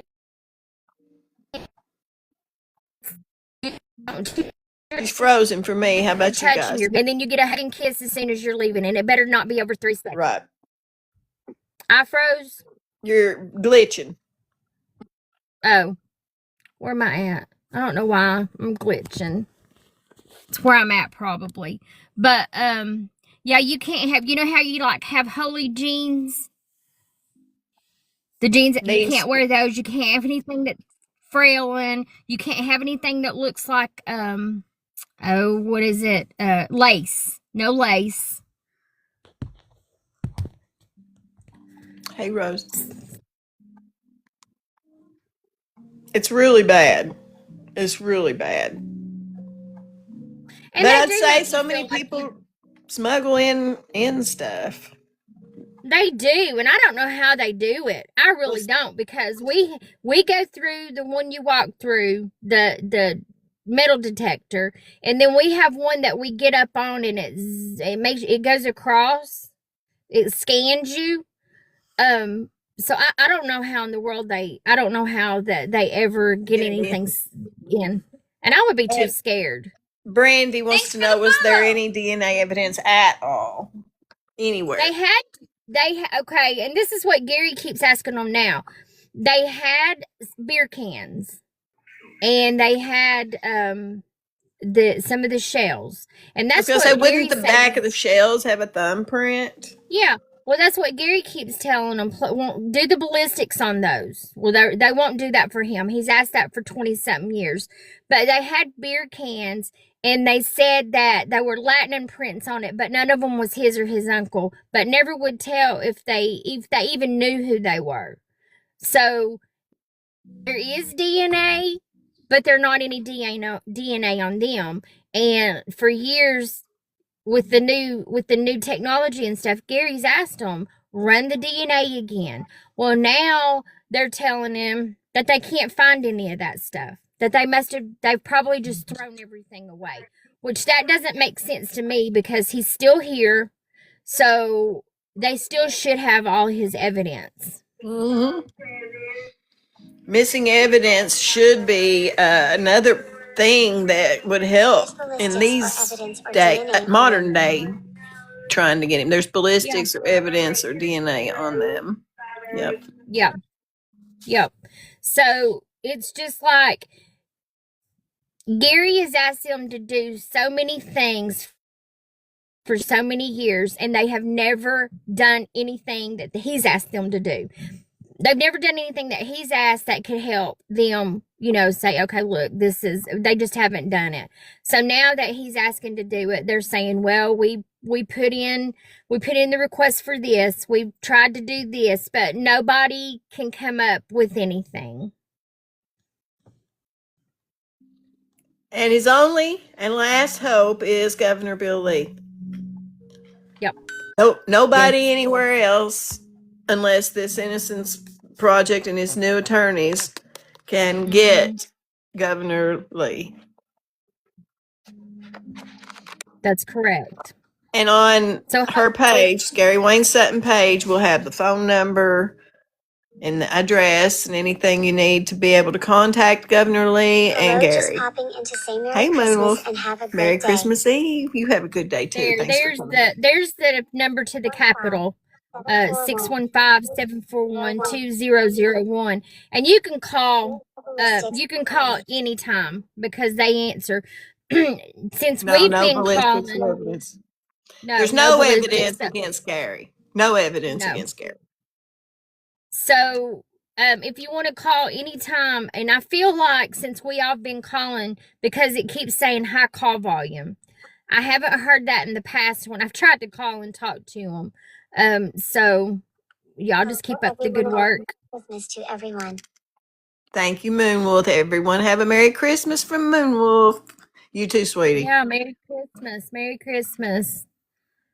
So yeah, I need to like Gary was there's some things that Gary's wanting me to pull. You know, they had other suspects besides Lester Johnson. There was 2 more suspects they had, and I don't know that they had any motive, but their actions and what they did, like we have one, his name's Bill Cogdell. He made the statement that where they would find Connie to this other lady that testified it, but they just said he was a drunk and he didn't know what he was talking about. And then there was you a lady couldn't that testify as his witness that you were with him as his alibi. They wouldn't take you. Yep. He well, I did, and they tried to, I don't know, they asked me stupid questions. I was too young back then. I didn't know that I could. And it was embarrassing because me and Gary was over at a motel. It was his birthday weekend. That was his birthday weekend. So we were, and so they get me, and they asked me, they said, well, if you was over in this motel room, what were you doing? And I just sat there. Yo ho! I was just like, you feel like. Yeah. And then we told him, Gary told his lawyer, he said, tell them to go talk to the clerk. He can tell you we were there. They would not. They would not go talk to anybody that could tell them that we were there. But I mean, I was sitting there and I was like, they just asked me that question, and I heard Gary whispering to his lawyer. He said, get them off of her now. And I was just like, what do you mean? What were we doing we were in a motel. Well, why were you there? I was like, well, because we were over in the motel. Because his birthday. Yeah. So I'm just like, and now, if I knew then what I know now, I know that I could have back talked, but I just didn't, because that was embarrassing. Yeah. It was just embarrassing to be brought out in front of everybody. Well, why was you in a motel? Callie's like, oh my. Yeah. So I'm just like, goodness. So like, then, duh. Yeah.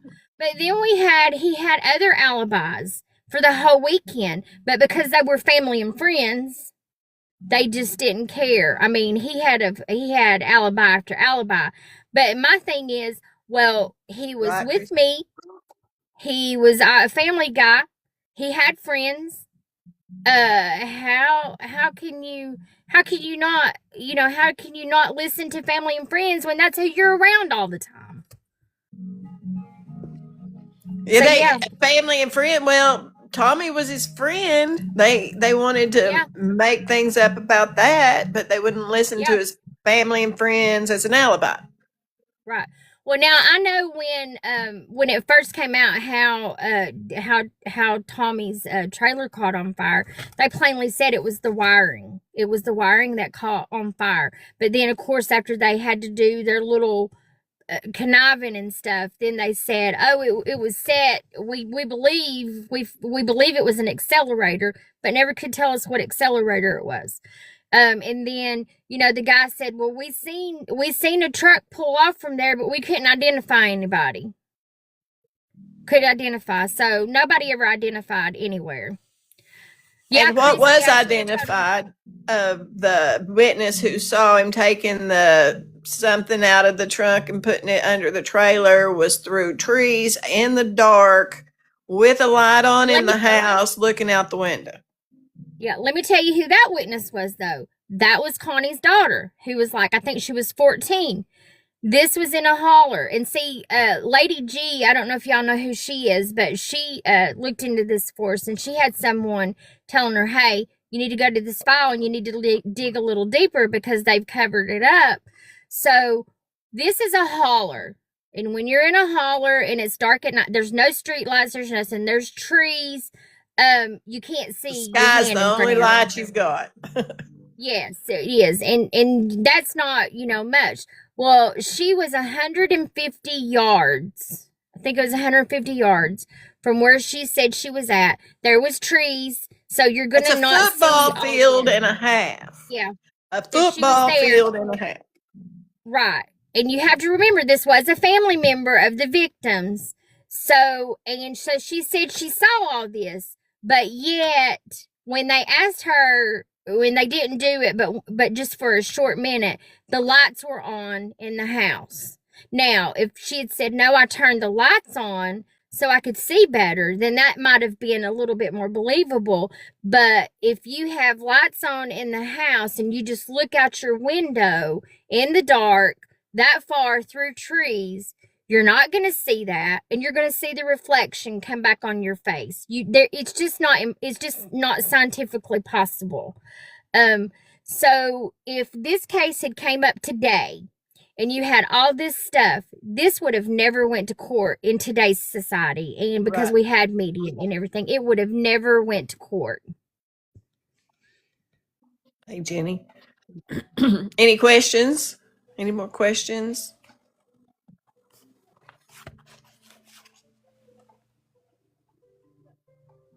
Yeah, any questions? I mean, there's just so much. Sometimes I don't even know where to start. I can't imagine.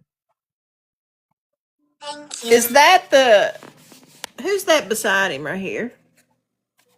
That was his name was Hoss. That was he wasn't the sheriff, but he ended up being a sheriff later on. Good morning, David was Lee. His name. Hoss Steels. David Lee's an author. We were just reading The Framed in the Smokies, the Gary Wayne Sutton story. David, he is sitting on death row for a crime that he didn't commit, and he has an execution date for December 3rd next year. And we were just trying to bring attention to the case so the Tennessee Governor, Bill Lee, would look at the case and the inconsistencies and the new evidence and everything where Gary's had ineffective counsel and so forth. So that's what we're going over today. If you have any insight, we would appreciate any help. Any help whatsoever, we would appreciate. Thank you. Thank you for the heart me. That helps. Hey, Leanne 055. And I don't want to be accused of redirecting again because I always get in trouble. How long has he been in there? 35. 35. Thank you. Thanks, love. He's been incarcerated since 1992, and he's been on the road since 96. Thanks, loves. Oh, thanks, loves. Yeah, well. Yeah, oh, well. Go to this one if you want to. And you can learn a whole lot. Wow. There is, if you just search Gary Wayne Sutton. Thanks, loves. If you just search it. Listen especially to the disgraced medical examiner information. Hey, Mindy, thanks for the daily. Charles Harlan was the medical. Tell all of that Charles Harlan crap. Charles Harlan. All right, so the state had to have Tommy unalived on Friday night because that's the only time that they could put Gary and his uncle with them in this timeline. They had to have him unalived on Friday night, so they didn't find Tommy until Monday afternoon. So that's Friday, Saturday, Sunday, and Monday. When they found Tommy, he was in full rigor mortis. He was in such rigor mortis that the EMSs was afraid that they barely got him on the stretcher and in the ambulance. Rigor mortis is only supposed to last up to, and it's 36 hours, I think, is the most, but mostly it's 24. So when a body is in that type of shape, when found, it's probably only been 4 to 6 hours. So that destroyed the state's timeline. We had their own medical examiner. There was a doctor. There was Dr. William Bass from UT, who is world renowned for his body farm here, and a couple more medical people that said there was no way that he was unalived on a Friday night. So we went through it. This trial was like 2 weeks long. So we went through this. At the very last minute, they brought in Charles Harlan, and it was on a Saturday. They spent half of the morning convincing this jury how great of a man Charles Harlan was, that he was Tennessee State's medical examiner, that he had his license for this and for that, and he'd been the medical examiner for so long, and this was his parte, this was his, specialty, and he was just this great man. So Charles Harlan tells them that he was unalived on a Friday night because you can be in rigor mortis that long, and he made that determination on a slide. And that was 4 years after the fact. So he never saw the body. He never did anything. He was hired. I mean, I'm just gonna say it. He was hired. They flew him from Nashville to Knoxville. He got off the plane. He came to the courtroom. He told them what the state wanted him to say and convinced these jurors that he was this big, high, mighty person coming out of Nashville. And they believed what he said. And we did not know at the time. And at the time, he was under investigation for wrongful statements that he had done in the past, and we didn't know that. So to the point of claiming someone was unalive, and then they showed up alive. 2 years later, they had two little boys. Well, one was a baby and one was an 11-year-old boy. He said that they had been passed away as SIDS. Well, they resumed those bodies and found out that the father had unalived the little baby, and the little boy from another case had just been starved to death and abused and everything. But he says it was natural causes, but they also found rugs in the 11-year-old. But he said that was natural causes, said the baby was SIDS. There was another couple that he said that they're the ones that unalived their niece. They were in prison for 30 years, and they got a new trial and got off. But the man that was in prison, he passed away in prison for something he didn't do because of Charles Harlan. She came out, and I'm pretty sure she's in her 80s, and she spent her life in prison because of him. And here is News Channel 5 in Tennessee. And I wrote to their investigative reporter. Eddie, Yes. are you in here? No. Yeah. Nick Barris. Never mind. Nick Barris. But here's what they said 2 years ago. Listen to this, guys. I'm Hunter Hillwood. And I'm Vicki Yates. Attorneys for Gary Wayne Sutton say he's running out of time and worry he'll be among the first put to death if the state resumes executions. Investigative reporter Ben Hall has been looking into his case and its close connection to a national medical examiner stripped of his license. Ben. Well, that medical examiner was Charles Harlan. The state revoked his license back in 2005 for incompetence. But Harlan played a key role in the trial of Gary Wayne Sutton. It happened back in 1992.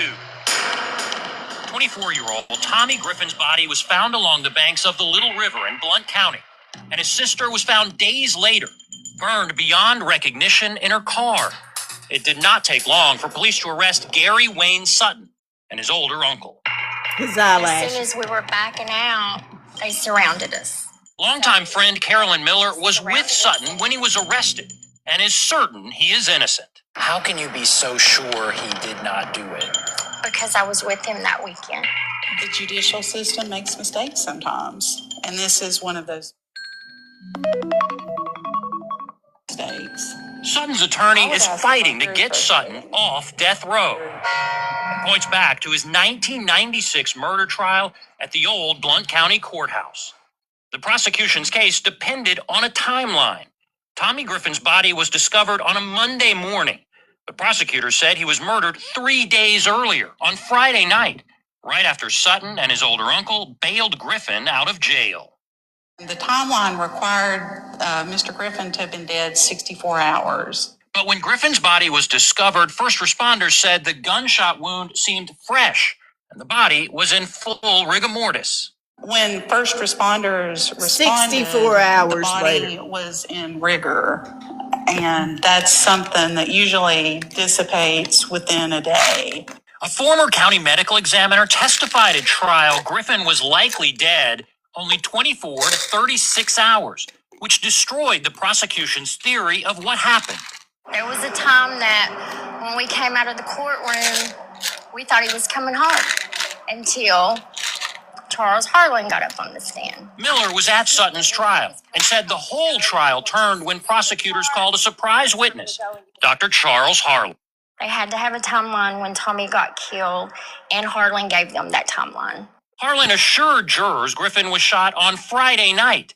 He never examined the body and said he made his determination based on slides of organs. Never saw They the body. prepared Dr. Harlan to give this testimony that perfectly gave the state what they needed to make their case. Knox County's current medical examiner has since testified determining death based on slides of organs is not the recognized science. She found that the specific way Dr. Harlan did this, that it's scientifically impossible. But jurors bought it, based in part on the fact prosecutors touted Harlan as the state's chief medical examiner. At that time, we didn't know that he was under investigation for, forging and fabricating other things to other people. Prosecutors have said they did not know Harlan was under investigation by the TBI for incompetence when he testified at the 1996 trial. In fact, when he testified, he'd been banned from the TBI crime lab. In the laundry room, we found a jar, and I knew that was body parts. News Channel 5 did several stories on bizarre situations involving Harlan. In 2005, Sherry Rigsby rented a Creve Hall home once owned by the former medical examiner. Part of the deal was to clean out some old boxes. We were going through boxes and I picked up papers and found autopsy reports. It turned out those boxes contained old autopsy reports, even slides with tissue from an autopsy. But in the last few years, seems like every time he turns around, he's making some kind of really bad mistake. The State Board of Medical Examiners finally ended Harlan's 33-year career in 2005. They cited numerous bungled autopsies and revoked his medical license. Finding of incompetence could affect all the criminal convictions in which he has testified in the last several years. Harlan's defense attorney argued that revoking his license could impact many of the murder convictions in which Harlan testified. And in fact, some people have gotten new trials, but Gary Sutton has not. It's very difficult to get a federal court to intervene and overturn a state conviction. Sutton has had one execution date set, and despite questions about his conviction, friends fear he will get a new date when Tennessee resumes executions. He didn't do this. He didn't. There's an innocent man that's sitting on death row that's getting ready to be executed for a crime he didn't do. I spoke with the sister of both victims this afternoon. Stella Whitehead believes Gary Sutton is guilty, and she wanted that on the record. If the state resumes executions, expect to hear much more about this Callie, case. I have to have my eyelashes.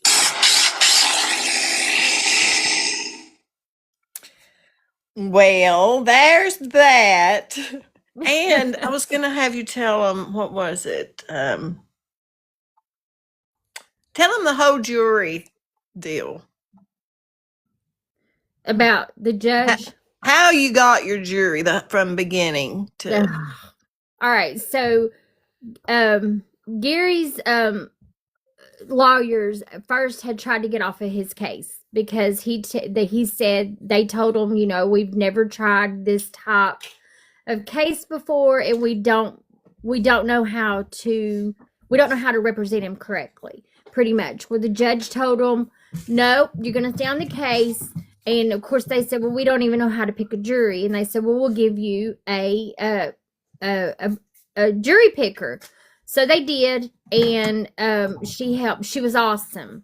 So we went through a lot of jurors, and I don't know how many. So we had the jury picked, and everybody was happy because we had jurors on there that said that they will not give that type of sentence if they cannot be shown direct evidence and with a shadow of a doubt. Well, for whatever reason, and I still don't understand why, so we went on a recess, but they didn't bring us back for a few days. And I forgot to tell people too, and in these few days, they redid a lot of Gary's motions, some of the motions that he was granted. They redid those motions, and he didn't get anything that he had to begin with. So that too was not right because Gary wasn't even there, and he didn't even know that they did the motions. So the only motion that he got was to wear his street clothes. That was it. Well, anyway, so we came back, and the judge said, I have some bad news, guys. He goes, we had to send the jury home, which we didn't know why, because we felt like it was a good jury. And then he told him, he said, and I have some more bad news. We sent your jury picker home. I don't feel like you all need her anymore. You all have been with her long enough to know how to pick a jury. So we were just like, what? So anyway, they started picking a jury. So then the judge decided that they were taking too long. And he told them, he goes, we're taking too long to pick this jury. We've only got so many jurors left, so we need to get through this. So I'm going to pick them for you. And I remember, and it's in the transcripts, where the lawyers kept getting up and saying, they're not understanding what you're saying. They're not understanding what we need them here for. They're not understanding the questions. And so anyway, pretty much we had a good jury with the jury picker, came back. The state didn't want bottom line, the state didn't want that jury. So they sent them home. They told the lawyers they had ample time to learn how to pick a jury for that type of case. When they started picking the jury, the judge decided that they were taking too long to do it, and he picked them themselves. And in this jury is where we find out that we have one of the jurors that said that every time she asked questions, they would tell her it was none of her concern, and that she was pretty much forced to sign it. She didn't want to. And she wanted to know why they weren't separated, because they would have, Gary would have got a better, fairer trial, is what she said. There was also, we found out that the foreman of the jury and another older gentleman of the jury, the first thing that they said when they were sequestered is that we know about these boys. These boys are innocent. They're guilty, and that's what we're going to give them. I mean, that was before they even started the trial. We have another juror that came forth that come to find out that he was friends with the lead detective. He had went to the academy with him, and he had worked at Blount County for 10 years. We didn't know any of that. Why we didn't know it? Because I guess they didn't know to ask these questions. But the judge knew. The judge knew. The judge knew, but the judge didn't do any of it. So, so the jury was planted because for 30-something years, nobody had ever went and talked to these jurors until Heather went and talked to these jurors. So, they never got to, say, well, hey, I don't feel like this, because we have one lady, and God rest her soul, she was so sweet. She was in her 90s when Heather went and talked to her, and she's passed away since then. She says, she goes, when Heather told her, she goes, he's got a date. And she goes, no, not the young boy. And she goes, yes, the young boy. And she goes, oh, he didn't do that. we didn't think he did that, but you signed. So see, they didn't know what they were signing. They didn't know what they were doing. And and they were sequestered. When you're sequestered, you're not supposed to have any contact with anybody. You're not supposed to have newspapers. You're not supposed to watch the news. You're not supposed to anything. Well, they put them in a motel that was way further than where they could have been. They could have been brought more in town, but they did that because they drove them by the crime scene every day. From the motel to the courthouse, from the courthouse back to the motel. They drove them by the crime scene. That was supposed to be a no-no. And then one of the jurors had asked him if they could go see the other crime scene, which would have been Connie's. And the judge did say, he goes, no, you can't do that. But they took them out to eat. And where they took them out to eat, they went by that crime scene. So when they went out to eat, which I didn't think they were supposed to be out in any public places, one of the women fell and she broke her wrist. So they had to put an alternate on. So one guy, he got to talk to his wife. His wife called and said, I need to talk to my husband. It's about our daughter. I'm sorry, but she shouldn't have been able to talk to him, but she did. Another man, his mom was in the hospital. They should have let him off the jury to go be with his mom, but instead they just took him to the hospital to see her and brought him back. So to be sequestered like they were supposed to be, they were not, because we had people that even went to the judge and said they seen them with newspapers. And they told us, well, they cut out the part that had anything about Gary and James in it. No, they didn't, because they were on the front page. They had the newspaper and was reading the newspaper. But the judge finally said, well, I don't think that's going to hurt anything. And then another person saw the victim's family outside talking to the jurors. So it was jury tampering, jury placement, manipulation, all of it. Jury stacking the jury. And like Judy said, they had it on Sunday. Court was on Sunday. And plus it was said in open court that they couldn't separate the two because they needed them together. They didn't have any evidence on Gary at all, and they would have to let him go. Yeah, they couldn't separate them, because if they separated them, they would have to he said they'd have to let Sutton walk, but in our reality, they would have had to let both of them walk because they didn't have anything.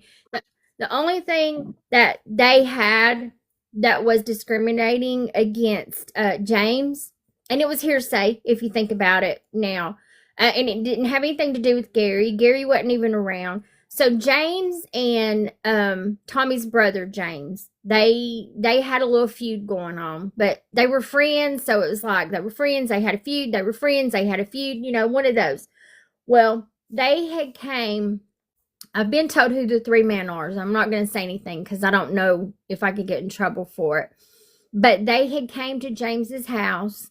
They had blowed the horn, and they said that James didn't have his shoes on, so he was putting his shoes on, but they shot his house up, and they left. Everybody knows who it was. They know who it was and who did it and everything. So James and them never called anybody, but I guess neighbors called and said, hey, they're shooting. So one police officer came, and he asked James, he said, do you want us to press charges? What do you want to do? He goes, no. He goes, because y'all ain't going to do anything anyway. He goes, don't worry about it. And now, did James make this statement? I don't know. This is just what the police officer said. But he said that James said, don't worry about it. I'll just wipe the whole hill of Griffins out. That statement right there. And did James say that? We don't know. We only know what the police officer said because there was nobody else there. There was no other police officers. And his wife said that James didn't say that. And he probably did not. And if he did, and probably didn't wear a cam at that time either. No, they didn't. No cams. No, nothing like that. So that was the one statement that they kept pushing through court. Well, he made this statement. He's going to wipe the whole hill of Griffins out. Okay, that was the statement. But that did have nothing to do with Gary. Not one thing to do with Gary. So that statement alone, they pushed that and used that so much that, you know, if I'd known any better back then, maybe they should have fought it more than what they did. Because if you think about it, it was just something that, because there was nothing, there was no report on it, No there was corroboration. nothing. So I And think Judy that says should have been. her friend's a retired judge, and when I asked him if he had ever had court on the weekend, he said, never in all my years I served on the bench. Well, I've back never then heard you of had court on the weekend. Well, back then is what was called the Sunday law. You weren't supposed to have court on the weekend, especially on Sundays. Sundays, you were not supposed to have court. You were not supposed to sell beer or cigarettes or any of that stuff on a Sunday. And plus, Sevier County was a dry county too, so you weren't supposed to have any of that stuff. Well, I feel like with this police officer not being a report and it just what he says, I feel like, is that not hearsay? Would that not be a hearsay plea? But then again, he's the policeman, and they're going to honor his word, even though he doesn't have proof of it. No, and yeah, he didn't. So he's sworn in. He is a sworn in, so they're going to take his. Sorry, and back and forth. You're fine, Ellen. You're fine. Everybody's got Christmas things to do, except me. I've got a few Christmas things to do, but yeah, I'm not going to be on here much longer either. We've got 11 new followers, 569 total views. We have not completed the live goal today. And if you've got your daily heart me, if there's a plus up there, but with the heart, be sure to get your points. Grab everybody in the room that has a number by their name. You know they're real. And I wanted to say there is a website. Let me pull on up here. Thanks, Back Porch Confessions Candle, for sending the Santa Cocoa gift. Thank you so much. Thanks, Back Porch Trying to get myself turned around here. Santa Cocoa gift. Thank you so much. Thank you for the daily. But this is Gary Wayne Sutton. What is this? Justice for GaryWayneSutton.com. And in here, you'll find key facts about the medical examiner. You'll get the alternate suspects. You'll see the lack of direct evidence and to get to know Gary. But also in here, you go over here and there's a petition you can sign to free him. Justice for Gary Wayne Sutton to Governor Lee. Thanks, Back Porch Confessions Candle, for sending the Galaxy gift. Sisterhood, baby, sisterhood. Please share this. And this will be on my new YT in full, the whole live. And the last live we did is over there. That's pretty much all I've got over there. So if you want to refer back to this in any way, it will be there. I don't know if you can, I don't know if I titled it Gary Wayne. Surely I did, so that you can search. Thanks, Back Porch Confessions Candle, for sending the money gun gift. Thank you. Let me see if I just search his name, if my video comes up. I'm so small time with just one video over there. It might not even show it. But if you want to go over there and help me get my page going and like on it or whatever, thank you. Yeah. Thank you, Barbara, so much. I doubt mine will be, but 33 in room. 33 in the room. Yes, and it's on the YT. Okay, I'll go find it. Cheryl A. Harlan, I think is how it is. Let me pull it up and see. Cheryl Harlan, maybe. 36. You're welcome, and you're all lit. Thank you. I'm all lit. Thank you, Barbara. Thank you so much. Gary and Carolyn. I'm following you now. Thank you so much for. Oh, I'm happy to be doing this. I just wish there was so much more I could do. Here I am. It's Cheryl A. and it's no spaces. It disappeared as soon as I turned it around.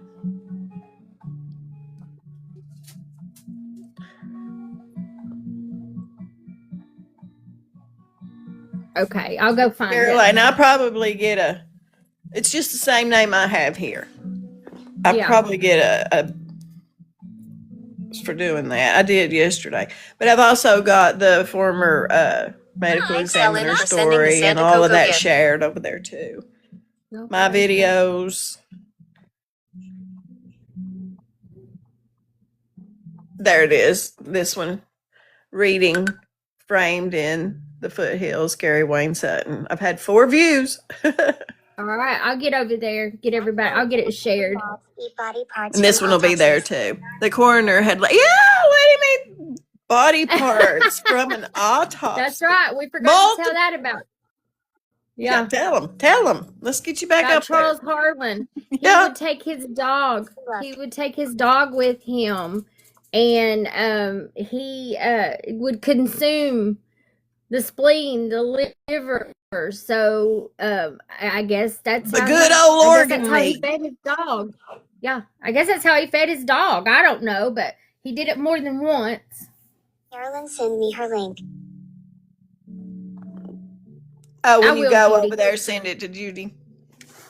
Yeah, it's I'll not do it. much. I just repost things that I'm into, and then that one I'm just learning how to get my lives over there too. For the roses. Thanks for the roses. For the roses. Thank you. Thank you for the roses. Yeah.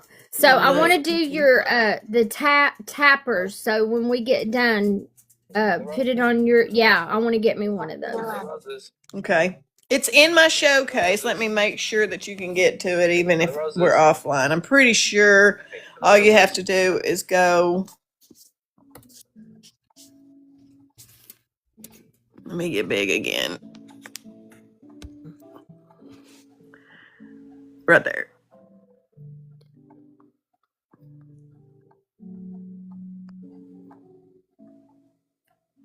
That might be it. No, that's the corded one. I don't know if it'll be pink or black. There it is. There it is.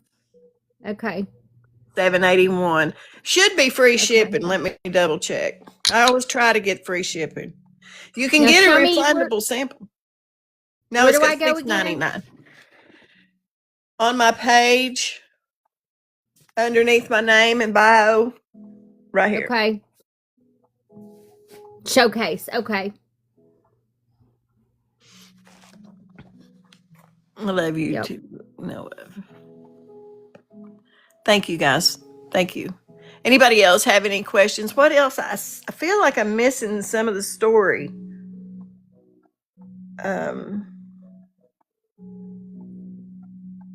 Oh, there's a lot of the story. The attorney. The deal with the attorney.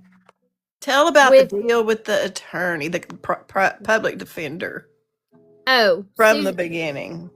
Yeah, well, I might as well say it because Heather's got her in her book. So her name is Susanna Bells. She's out of Knoxville, but she's the East Tennessee habeas unit.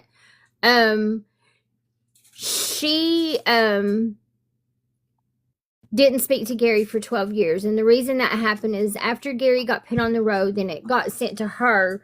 And so she was the one supposed to do his appeals. When you do an appeal, you need to do it correctly because when that appeal goes through, if you have anything in that appeal, whether you get on it and tell everything that you need to tell in the appeal, the judges on the appeals court, they're not going to look at it again no matter what. So when she was doing his appeals, Gary kept asking her about it, and she would not let Gary read that appeal before she filed it. She did not let his brother look at the appeal either because he was Gary's power of attorney, so he had the right to go to her office. I'm sorry, time out. Judy says, and they showed the 2 spent shotgun shells, but he was only pew-pewed one time at close range right there, right? Yeah. So why was there 2? Makes no sense. I don't know. That doesn't make any sense either. So yeah, that's what I'm wondering too. So, but anyway, with her, when Gary's brother Jimmy went to say, I want to see the appeal before you file it, because we want to know. When she told him, she goes, "It's going to be a surprise," and pretty much told him, "No surprises, please." Yeah, and pretty much told him to get out of her office because she didn't have to give him anything. So nothing, couldn't do anything because that's just the way it was, and they didn't know that they could push to do anything else. So after the appeal was filed and we seen it, and Gary got to read it after it was denied, Gary called her and he said, "Now I know why you didn't want me to read my appeal." He goes, "Did you let the district attorney, did you let Al Smutzer write that appeal? Because that's what it sounds like." And she goes, "No, I don't know him." And Gary told her for years, "I think you're working with Al Smutzer because it looks like you've let the DA write this appeal." Well, then she told Gary, she said, "Well, you don't know anything about the law, so you don't know what you're talking about." And Gary goes, "No, I don't. That's why I have you to do what needs to be done." He goes, "Because I don't know what to do." And so they had a little conversation, and she told Gary he was stupid. And so Gary said, "So because I don't know the law, I'm stupid." And he asked her, he goes, "Do you know how to build a house?" Because that's what Gary did. He built houses. He remodeled houses. He did all that. So he asked her, he said, "So he goes, do you know how to build a house?" And she told him no. And he goes, "So does that make you stupid? Does that make you stupid?" So she told him, she said, "I have nothing else to say to you. You have anything to ask me or say to me, you can write it in a letter to me." And she slammed the phone down on him. That was the last conversation they had for 12 years. 12 years. 12 years. But she wants to say, well, he wouldn't talk to us. Well, he wouldn't see us. Well, then get off of his case, because he had tried to file to get her off of his case. But with a public defender, the courts are not going to just say, "Okay, we're going to put this one off. We're going to appoint you another one." They just won't do that. It took him almost 30 years to get her off of his case, and that just happened this year. And so she didn't. So, but at some point, when I came back on, I started Googling stuff. There was this motion that came up that she had filed on Gary, and the courts gave her, said, "If you come up with the new evidence and you come up with this, we give you 60 days to do that." Well, I kept looking. Well, she didn't do anything with it, and they didn't get any response in 60 days, so they dismissed it. They threw it out. Done. It's gone. There's nothing else you can do. There's been 2 times that I can prove that they granted him a new trial, not once, but twice, and she let it fall through the cracks. She did nothing. Now, she'll tell you, "Well, we couldn't do anything because Gary wasn't talking to us."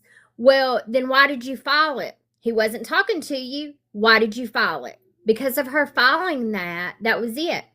I talked to another lawyer, and they told me, they said, that put the nail in his coffin. When she filed that and got it dismissed, that was it. That was his last appeal. And a lot of the inmates were released due to the Charles Harlan, but they won't even look at Gary's. Right. Yeah. Well, when Suzanne kept telling Gary, I don't know the DA. I don't know. She let it slip to me. I was asking her at one point, I said, "We have new district attorneys. Do you think it would be worth going and talking to them?" And she goes, "Well, we might." And I said, "Well, we've got one, and I told her who he was. And she goes, "Oh yeah." She goes, "I remember him. He was a lawyer when I was a public defender in Jefferson County." And I just thought, I said, "You were a public defender in Jefferson County?" She goes, "Yeah, when I came out of law school, blah, blah, blah." That's Al Smutzer's district. That is Al Smutzer's district for 40 years. So there you go. You lied. You knew who he was, because to be a public defender, you have to know. You have to know who the DA is to be a public defender. So, but yeah, so that's what she did. She screwed everything. And so that's why he's out of appeals. That is why he's out of appeals. And when I first came back in, we had to have the Tennessee against the death penalty. Her name's Stacey Rector. she had to tell Suzanne, I believe you need to talk to the family, because she wasn't going to talk to us. She said, no, I'm not going to have anything to say. I'm not going to talk to you. So we got that meeting. Well, I'd already hired Heather, and Heather had already had all this information. So I thought I was doing the right thing and taking Heather to the meeting. So Heather drove in from Nashville, and we were going to this meeting, and we get in there, and she said she's not a part of the legal team. I was like, she's a part of our legal team. She's part of Gary. She's not a part of the legal team, so I can't talk to you all. So Heather, she said, I'm just going to excuse myself. She said, so she'll talk to you all. She goes, I've got some things I'm going to go look at, so you all go ahead.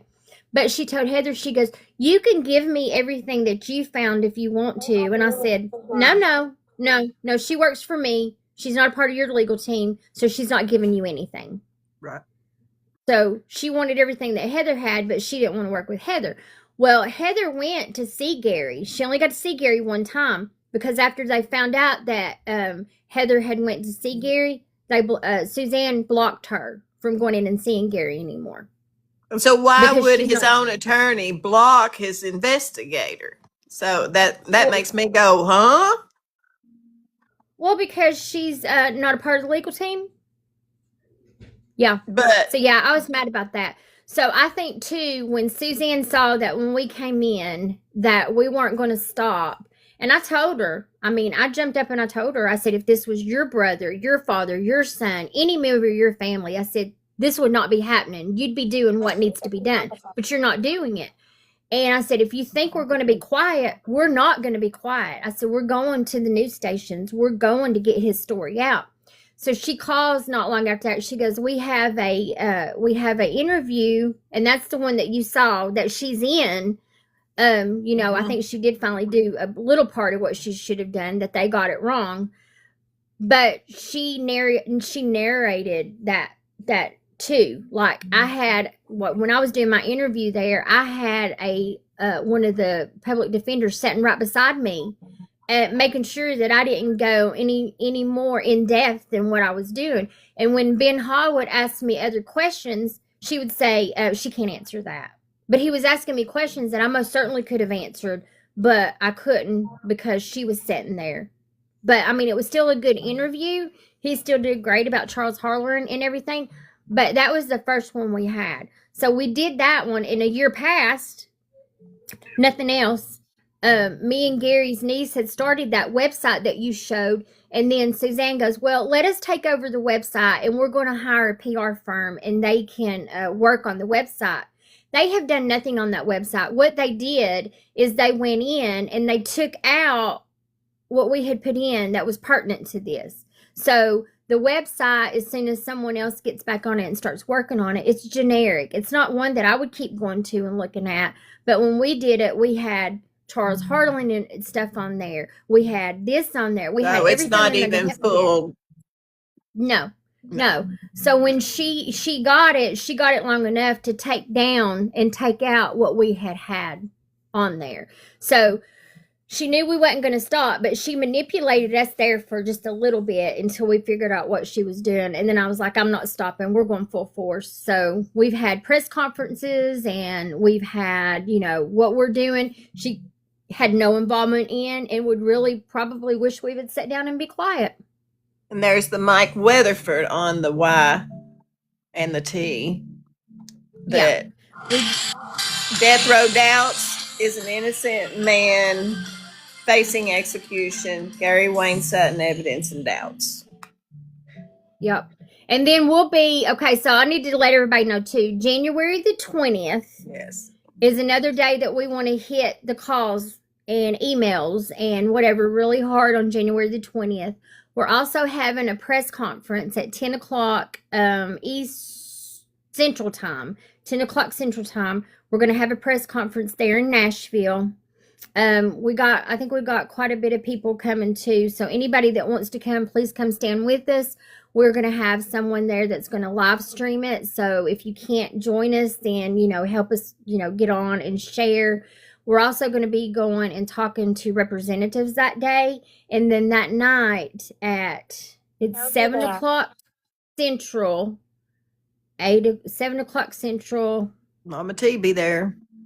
Yeah, it'll be 7 o'clock Central there. We're going back to the Mike Weatherford show that night after we've done our conference, after we've done all that, and we're going to talk to him about what we did that day. I'm going to let him know about all my people here on TikTok, and we're just going to talk about updates with him. Flood So the we're going back phones to that day, too. Yeah, we need to flood them that day. I just So, saw 2 days ago that, this is She's Country posted or reposted. I was wondering, I just saw that. I hadn't seen that one yet. Yeah. The race against time saving Gary Wayne. Let me get this commercial out of the way. Weak erections can be caused by. We've got you helping us. We've got She's Country. Absolutely. Death's Case Files. Death's Case File. And there's more, but I don't know who they are. So I really need y'all to let me know so I can put my list of people down. But everybody's sharing, everybody's doing something, and I appreciate it so much. So yeah, we just need to get the word out. If you feel like you want to do whatever you want to do, please do it. Some research, anything that might have been forgotten. And have you been to the law schools yet?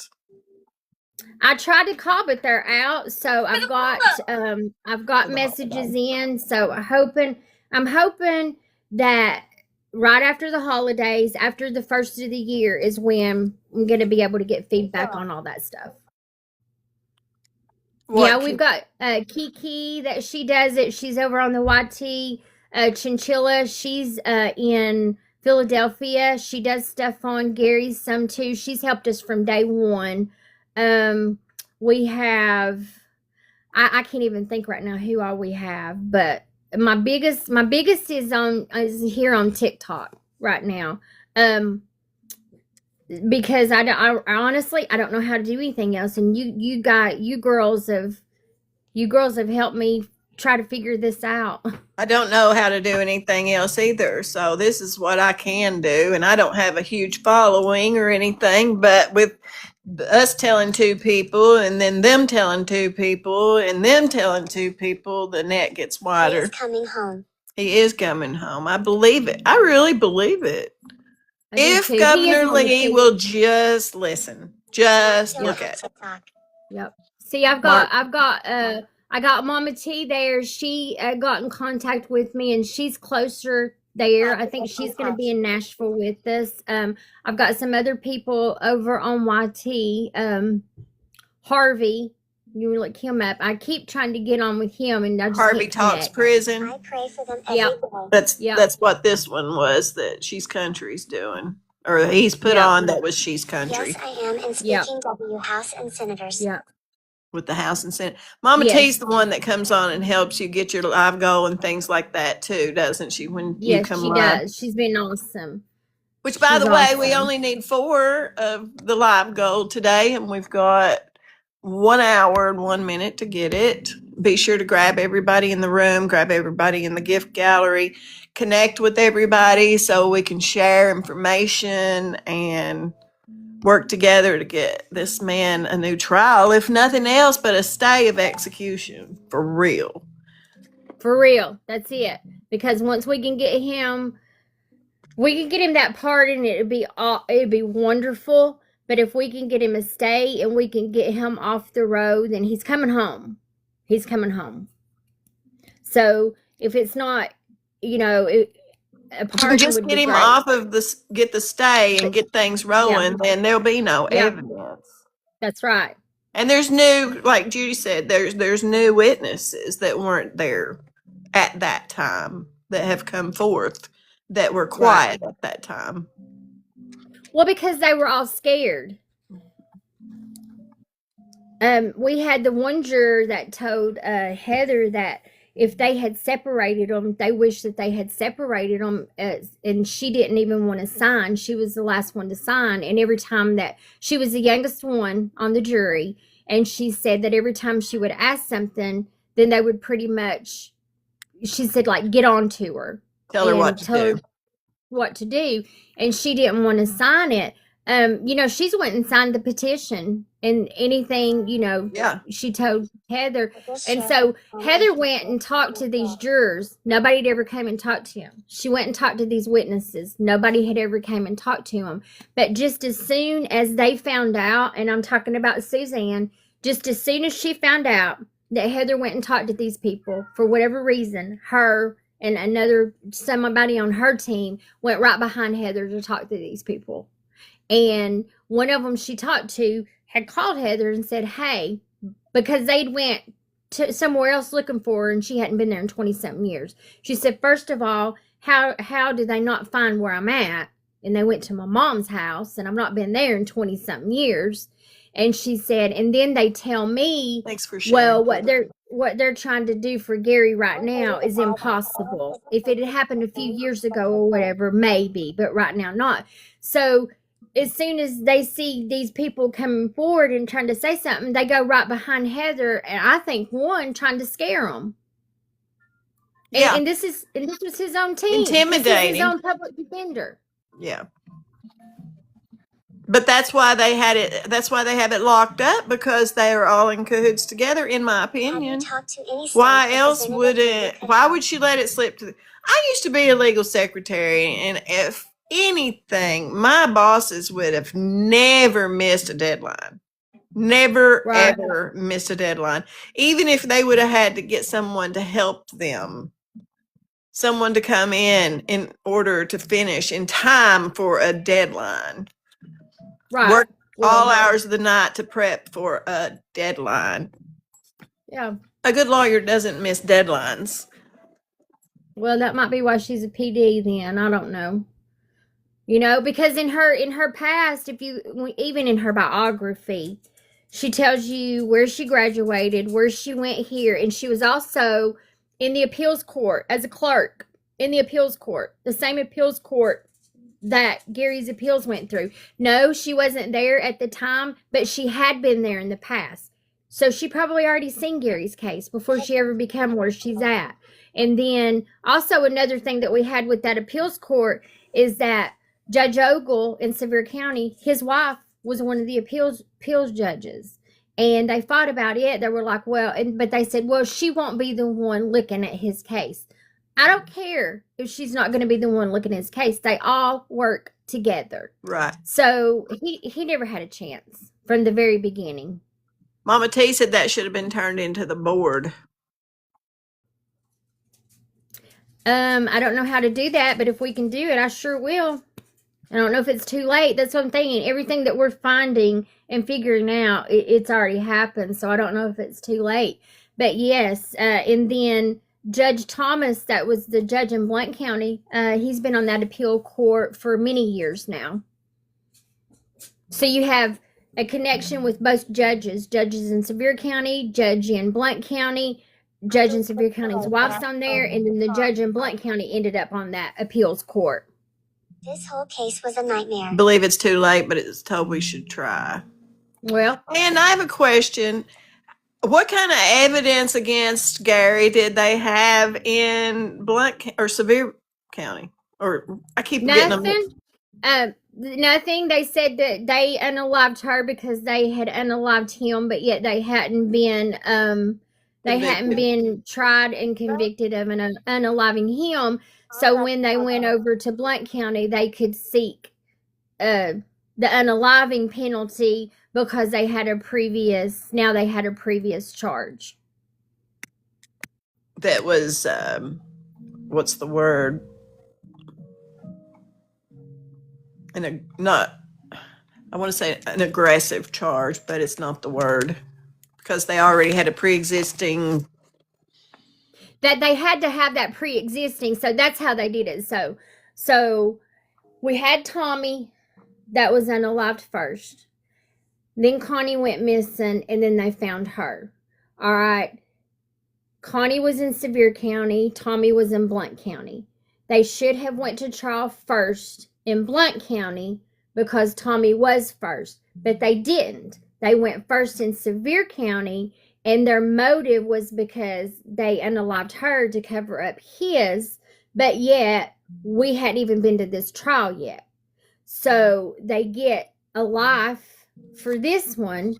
4 years later, they come over to Blount County, and the reason that they got to ask for the row is because they had a previous charge, a previous unaliving Violent. charge. I couldn't a violent charge. A previous violent. So so when they came over to Blount County, they were not supposed to bring anything because they weren't supposed to know about Sevier County. They wasn't supposed to know about Connie. None of the jurors was supposed to know anything. So they weren't supposed to bring anything from Sevier County over into Blount County.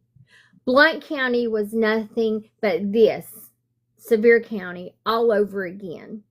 All over again. They brought, like, they were never supposed to mention Connie's name. The very first thing that they did, the very first witness that they put up on the stand when this court started was Tommy's sister, one of Tommy's sisters. So they asked her, how many siblings do you have? And she told them that. And they say, you all are pretty close-knit family. And she's like, yeah.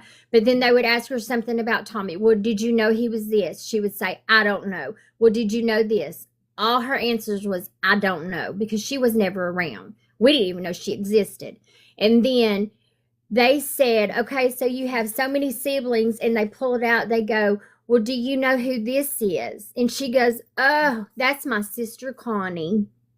Okay, why? Why do we have to do that? That was in the very first. That was their plan, to be able to get it admitted. Right.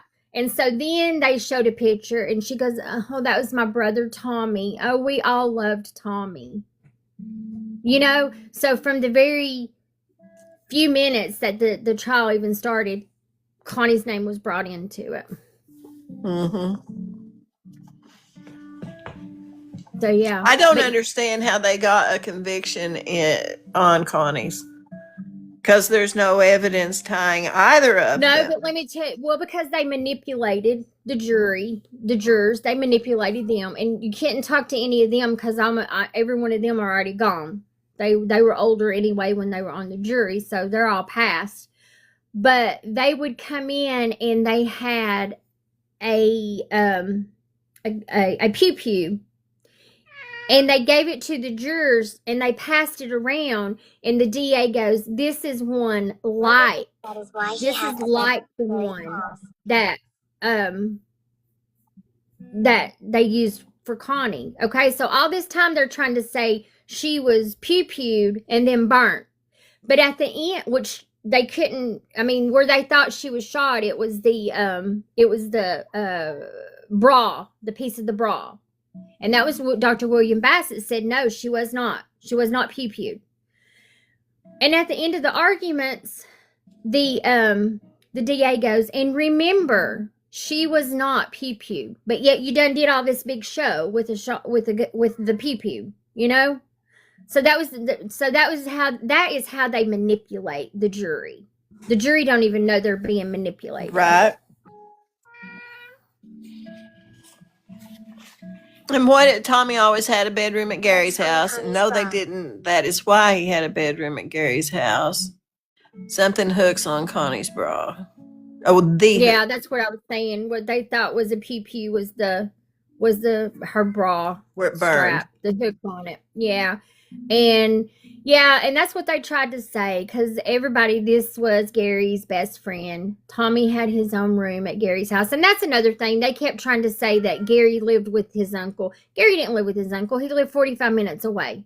We were there one night. That was it. And then they kept having so much trouble. His uncle in the holler, after this all happened, they couldn't even go out of the holler without the family members of the victims doing or saying or hollering or doing something to them. So I had an apartment.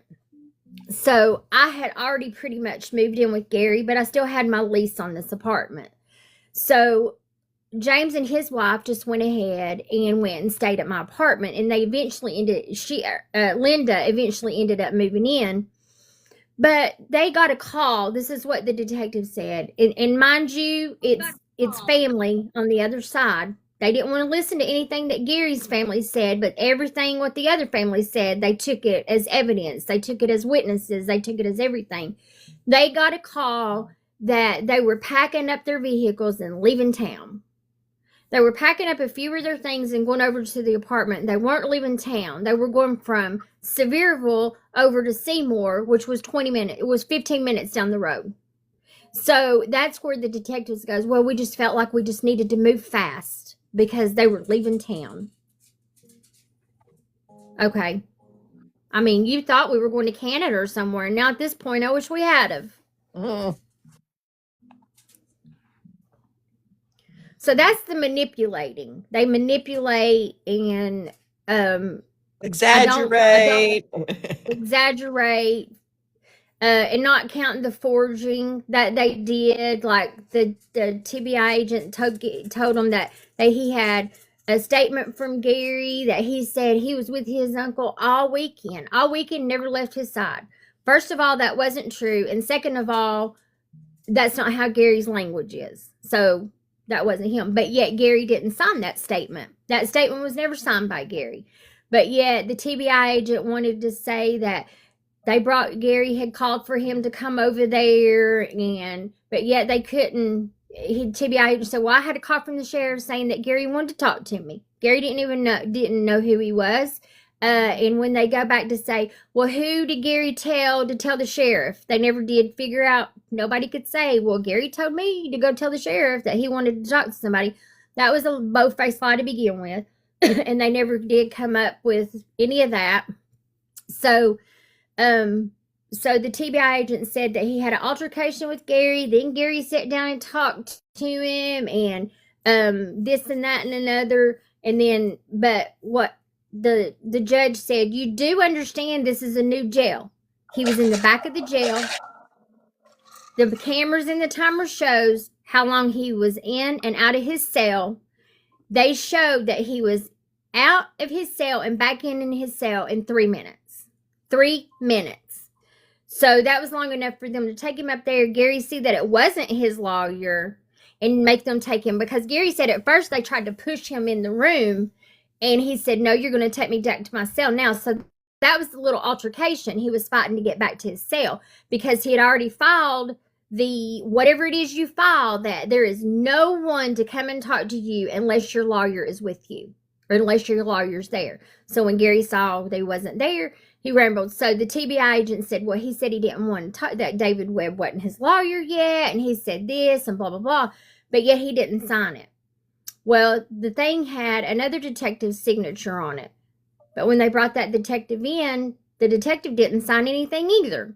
So finally, the TBI agent said, well, I just went back to my office. I have an office that's across the road from the sheriff's office. I just went back to my office and I just wrote what I remembered him saying. So that was the statement that they wanted to say. That's how they had to get Gary. That's how they said that Gary was with his uncle all weekend. Butterfly 13, I can't find where to like it. Oh.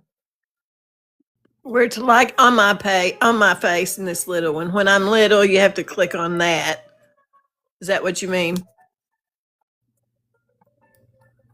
At Little Butterflies, my backup. Can't find where to like it. This is me though, Cheryl. Little Butterflies, me too. What you need? I don't know what you mean. I can't find where to like it on. It says 25 new messages. Judy, you have to say YT or Book of Faces. Yeah.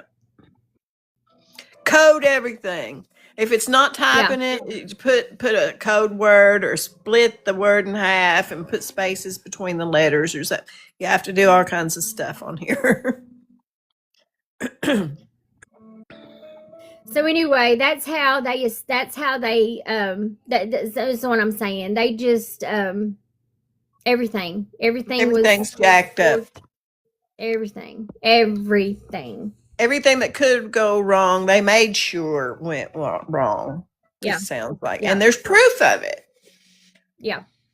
And so we've got to get the governor. He's the only person anywhere that can do anything about it. Right.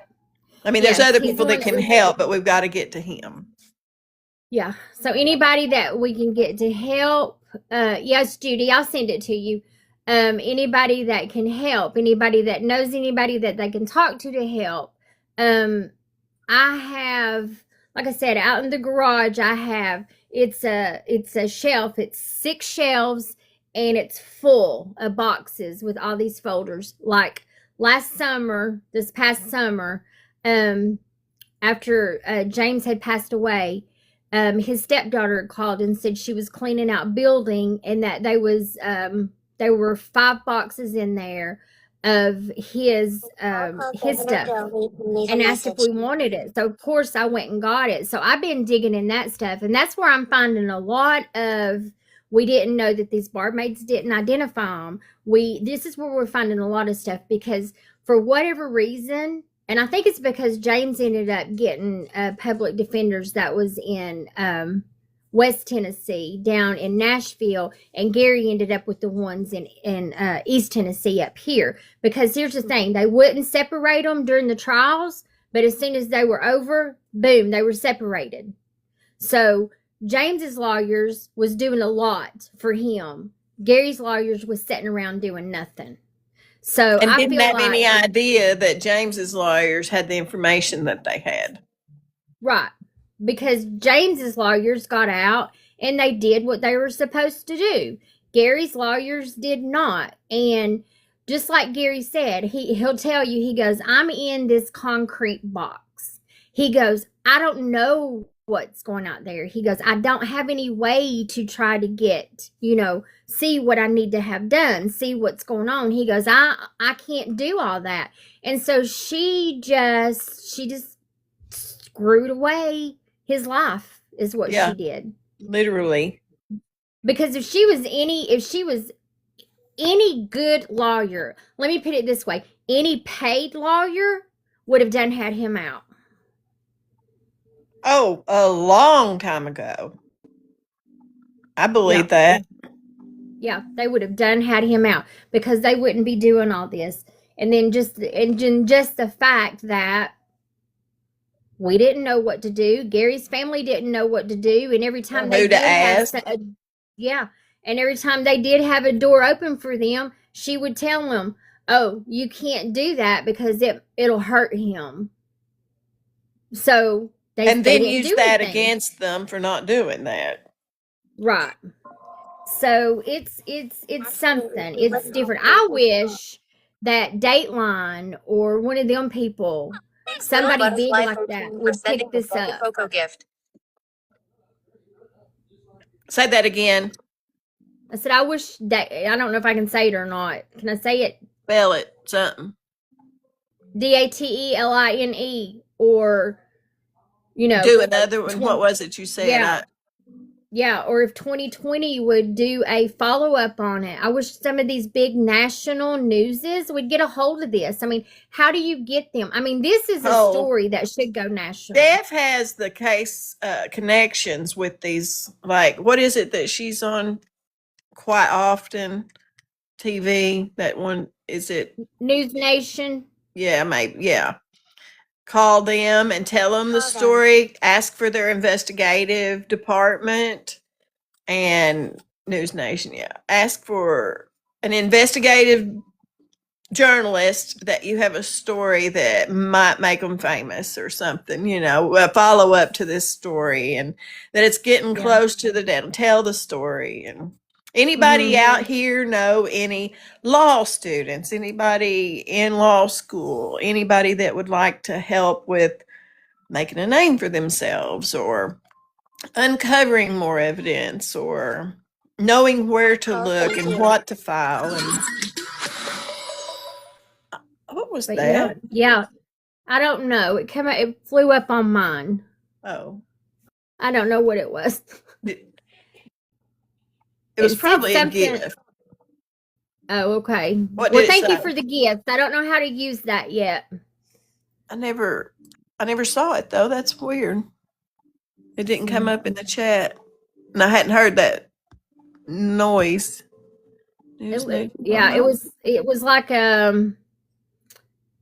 a big heart with hands, and it said something rewards. So I don't know what it was. Well, good for you. Good for you. Because up here up here, there's a heart, and it says plus 86. What is that? I don't see that. I see up there where you've got 59 by a star, and that's 59 coins by Gary Wayne Sutton page, where above your head to the one side. Oh, right there. Okay, I see that. That's coins, 59. And then you'll just exchange those later on if you're wanting to go, like, give a gift. You can go in there and it'll say exchange. Thank you for the roses. Oh, okay. But then up here by your name, there's a heart. And it says plus 86. Does it have a plus? Then you go touch that. Go ahead and touch it. And then claim all those points. What do I hit? Just claim where? Do you have the word claim? Yes, tap that. Oh, I do. Does it tell you anything else to do that doesn't have claim by it? Go ahead and do all of those tasks and you get those engagement points. Someone sent you a heart. Yes. Okay. And then in there, people, when you're on in boxes, people can also go into your gift gallery and fill your gift gallery and things like that too. I found that out yesterday. Oh, okay. Let me see what this is. It says you reached LV.2 today. You've reached level 2 today. Whoever that was that gifted you.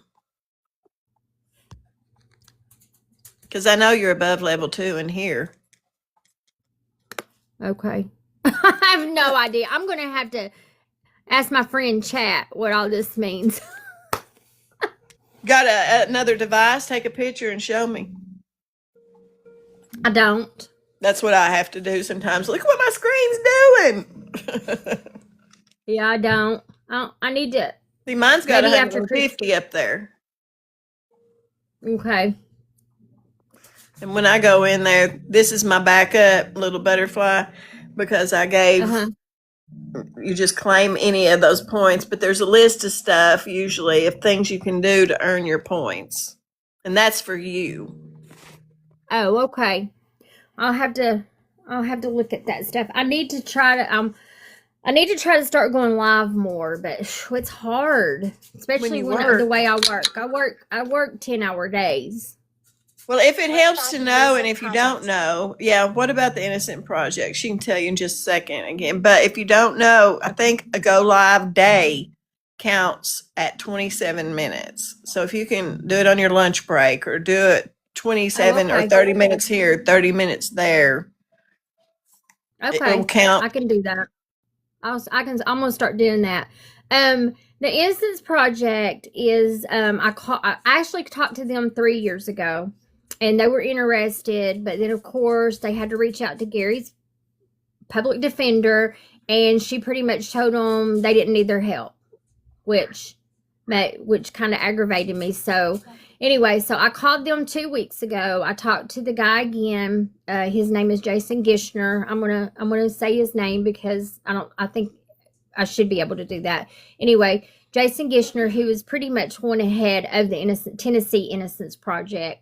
Talked to him. He remembered who I was, and he goes, "Yeah, anything, you know what?" So I explained to him that Gary had new people on his case. And he said they have to, because Gary has lawyers, the Innocence Project usually gets people that does not have any lawyers whatsoever and usually has DNA. But he said if they reach out to him and invite him in on Gary's case, then he can help. So I called his Alabama people.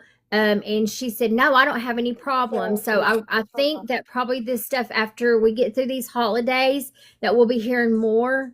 And hopefully they're going to come on because when I read about right now, what they're pushing is, of course we have to, because he has a date, is the clemency. Mm-hmm. So these lawyers they're pushing clemency, promotions and everything. So, they're gonna call, and because she said she didn't have any any problem talking to him. So hopefully we can get them on, because when I looked to see what a perfect clemency or helping innocence was, it was you had to have a post-conviction office. We have that. You had to have a chew. We have that. You had to have media, and we're getting that. And then the Innocence Project come on and help. So we've got And then 3 of you're them on for the road to sure, that. and hopefully for the 4th one. Yay! Now, I would be on that attorney's ass every day. Have you invited the Innocence Project? Have you invited the Innocence Project? Yeah. I need you to invite the Innocence Project. Yeah. And then we have a meeting with them in Nashville. So we will, we're going to see everything, what's happening. And the Innocence Project is in Nashville, and we're going to be there that whole week. So I pretty much planned on probably just going by their office and saying, hey, we know, everybody knows he's innocent. What are we going to do about it? Plus, you can show them a bigger packet than what you're going to be able to take to the state capitol. Yeah. Yep. So, but I mean, so we just got to keep with the media and everybody sharing and calling and emailing and the snail mail. Just send them a handwritten letter. We just need to flood everything. You want me to read that poem again since we have new people in? Yes, I do. Y'all want to hear the poem? I'm going to send Bill Lee today.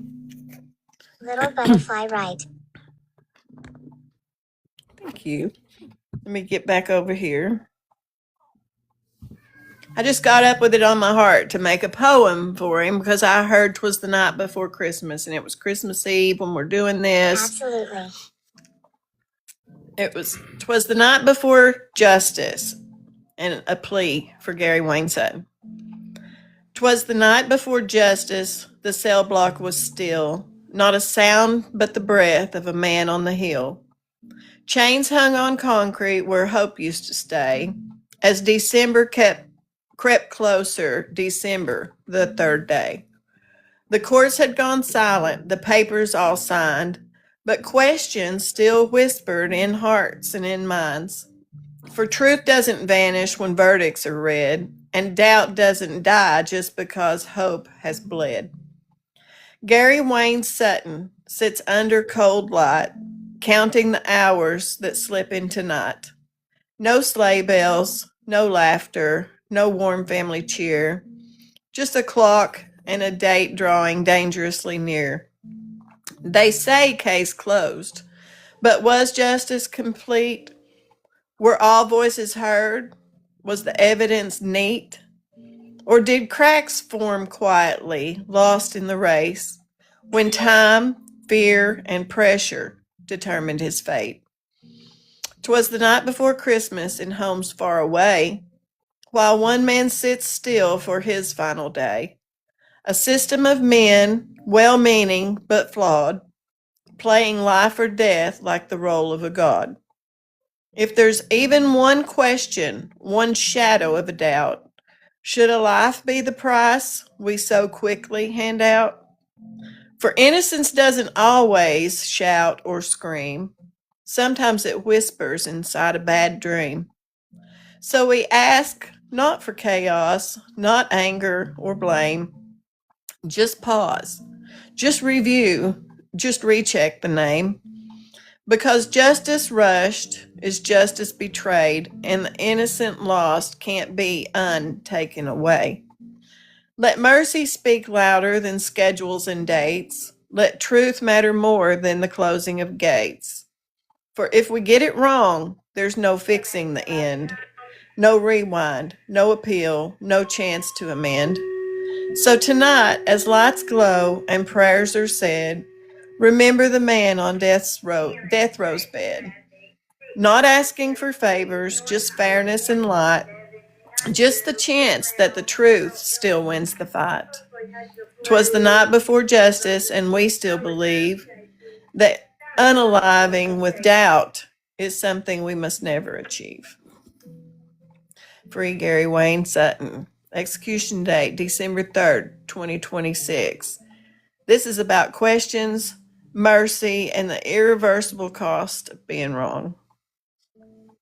So please I call. love it. I Please love it. call. I love it. If there's any doubt, pause matters. Listen, share, and remember his name. Spread it. Share it. Talk about it. The more people that hear about it and do something, the better it'll be. Yes. So I woke up this morning and I couldn't hardly talk. I was like, oh, Lord, I don't want to be sick. So I went and got me a medicine balm, and now my throat feels better. I make my own. I've got it in the fridge. Yeah, I try, but I was just like, oh, I'm going to go get it. I'm just going to let them make it. Yep. That'll cure anything. That and give you a little bit of the IV mect. Yeah. Yeah. Now you're crying, I know, Judy. It'll make you cry. Yes, it will make you so cry. Sad. Yes, so. And here, everybody, I just picture everybody having the night before Christmas and the excited little kids and everything. And poor Gary sitting there on the night before Christmas with nothing to look forward to except his visits with you and the hope that he has to have. I've got goosebumps and tears all over me. The hope he has to hold just to be able to be free. Yes. And this time next year, if something's not done, he won't be here tonight. No, he won't. We'll lose him. Like, I won't even get to see him at Thanksgiving because they take them 2 weeks before the date. And it'll be around the holidays. So if Governor Lee doesn't do the right thing, because I know once he just sits down and talks about this and sees this, he's going to see that they got it wrong. But if for some reason, if they don't, this is his last holidays. This is his last Thanksgiving, his last Christmas, his last day. It'll be the last of any of this time next year. And like I said, this whole year will be his last of everything if something's not done. Right. So, and I do believe you ought to reach out to Nick Barris. That's at News Channel 5. Who? Nick Barris. News Channel 5 where? In Nashville. Okay. That'll be right there. He has a wide reach. Okay. I did, and I may send this poem to him too. Okay. It's Barris, Barris. Hey Siri, spell Nick Barris. Do you want me? Because I spelled it one way and it was wrong. I want to tell you. I think it's maybe Burris, B-U, Nick Burris. Let me see. News Channel 5, Nick Barris. B-E-R-E-S. Okay.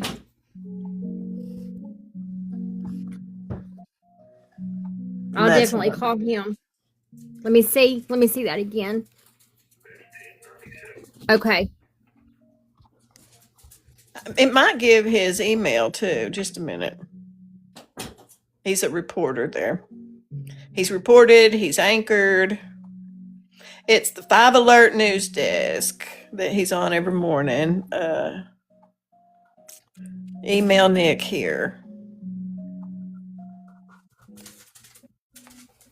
Nick.Barris at newschannel5.com. And I'm not redirecting. I'm just answering a question. I don't know. It might be best if I try this. He is a reporter. Let's see. If you watch Nashville News, you've seen him. Yeah. That. Let me screenshot that. Let me turn it around. For sending the biting heart gift. Well, thank you. Thanks, Eddie Harlan, for sending the biting heart gift. Oh, wow. Thanks, Eddie Harlan, for Eddie's sending over the there biting heart tapping gift. on all those gifts. Wow, thank you. Thanks, Eddie Harlan, for sending the biting heart gift. Thanks, Eddie Harlan, for sending the biting heart gift. I got it. Thanks, Eddie Harlan. Anybody for else sending the wants to biting heart send gift. that would be great too. If you need it, here it is. Nick Barris, he's at News Channel 5. Ask him, request for him to check into this, and he will dig. He will dig if you can talk to him. All right. I'll do that this afternoon, actually. Go ahead and get that email to him. We still have to complete the goal. We need 2 more hot cocos if anyone is interested. I never ask for anything. It's just if you have it in your heart, that's all I need to close it. And if not, I'll close it myself. No worries. We need you to pick up everybody. I'm Gary Wayne Sutton reversed. page for Aw, sending thanks. the Santa Coco gift. Thank you. You didn't have to do that, Carolyn. That's all right. Be sure you go up here, click here, and go down in the gift gallery and click that, and it'll bring up all the gifts with Gary Wayne people's. Sutton page for sending the Thank Santa you, Coco Carolyn. gift. There you go. Thank I you. appreciate you. You don't know how much. I appreciate y'all. I wish I could do more. I wish I had the knowledge to do more. I feel like my hands are tied in all of it. I'll tell you, when I started trying to get something out, I failed miserably. And then getting hooked up with you guys, and Tracy Ellis is the one that Carolyn helped me Harlan get for sending started. the hand heart gift. She helped me get started, and then she got me in contact with She's Country. Right. And then I found out Steph's case files. She's close to me, so after the holidays, she's gonna come and look at my files and stuff that I have. So she started on it. So then you came on and you started helping. Then I got hooked up with Mama T, and then I have a lady, Booger Bucked her, and then just all y'all has been amazing, and because of you all is the only reason that that this story is getting the recognition that it is. And then now that we have the Alabama Chew come in, we have, and I'm going to say it because I was trying not to say Brandon's name the other night, because he was going to be like a set in the back, on the live that I had. He was just going to come in and sit back there, but he started answering some of the questions. So Tracy was like, "Oh, is it him?" And I was like, "I'm not trying to say anything, but it is him." So he is one that's wanting, media. So he's put. That's why you need Nick. He will be there with the cameras and everything, and plus he's right there in Nashville for when you go in January. And if he's got his mind all into it already between now and then, he'll be prepared. Well, I'm gonna email him tonight, sit down and figure out how to present it to him. Judy, it's my pleasure. I wish I could do more. It breaks my heart. I kind of think that it's because whenever mine was a deadbeat. The one, my ex-husband that I went through all of this with, ended up not being worth it. So yeah, when you said something about what are you going to do when he gets home, beware. No, just kidding. Yeah. Well, yeah, that. But I've played it in my head so many times, because when they say you're out of here, they're just going to set him out. They're not going to. Nothing. They're not gonna care if he's got somebody to go to, and you pick him up at the gate. And it is a major culture shock. And the one I was only in for like 5-10 years total in the end, but 5 then, and not 30s. Can you imagine what walking out into this after 35 years is going to do? And he's going to be overwhelmed.